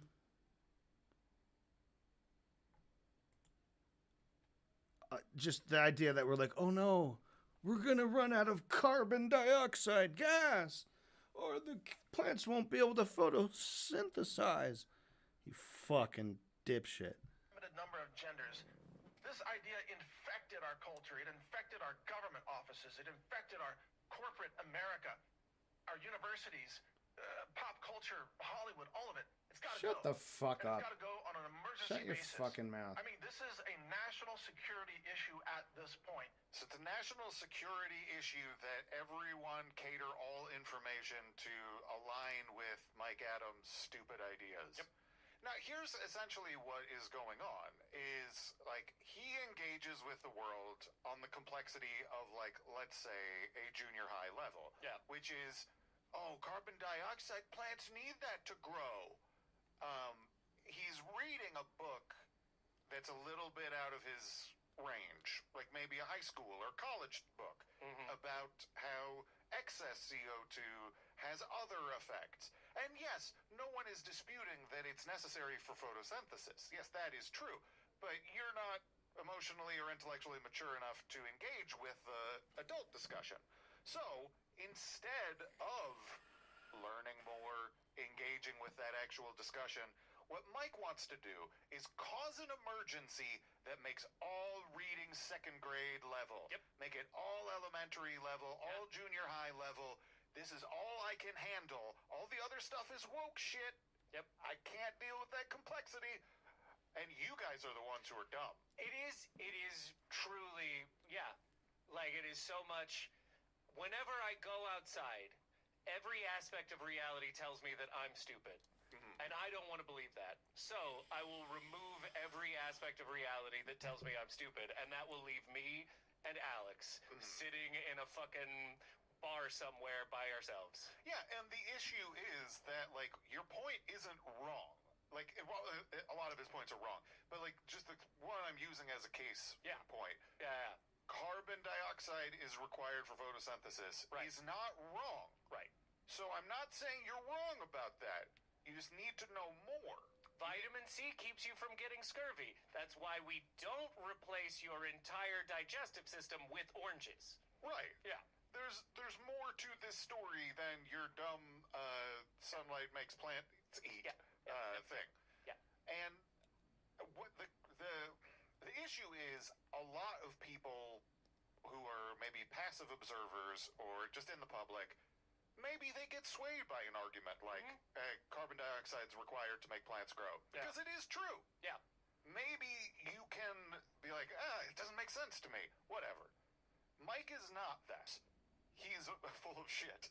I think he knows that in some places he's full of shit, and in other places I really do think he thinks he's the one who's smart. You know, like, I know he knows that wokeism is not behind all of the shit that he's saying wokeism is behind. But I also think he thinks he's a genius. No. I don't think it even matters. Okay. I don't think any of that shit matters to him. He is such a craven opportunist fuck that, like, I think he is emotionally, and the way he interacts is very childish. Yeah.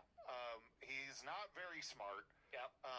But he also presents this not smartness in a way that really works for his ends. Yeah. If he had any kind of, like, care at all, or was in any way a sincere actor. Yeah. All the dramatic shit about like the end of the world and all this stuff that he's said on Alex's show, like he would have to deal with that. Yeah. He would have to be like, man, maybe I'm not a responsible person to break the Health Ranger news. I wonder. Maybe I should shut up. I agree. Yeah. I agree. I wonder if this doesn't also have something to do with, like, as a culture, it is not okay, or at least we don't make you feel like it's okay to say something like, I don't understand this, and I'm going to be honest with you, I probably never will. Mm-hmm. I don't have the interest in learning about it. I don't care personally, and it's not affecting me. Nope. So instead, you have to be like, oh, I totally understand that, and then there you go. Yep. That's how you end up with a bunch of Health Rangers. Because it doesn't make you feel good to be like, listen, I don't know what you're talking about, and I honestly am never going to. Yeah, because learning more about it will threaten the stability of the political beliefs that Totally. I have made the center of my being. Yep. Enjoy. Oh, Health okay. Ranger. So you don't understand, then you just are going to believe what you want to believe regardless. So why are we bothering with you telling me that carbon dioxide is important for fucking photosynthesis? Because we have to eradicate woke. There you go.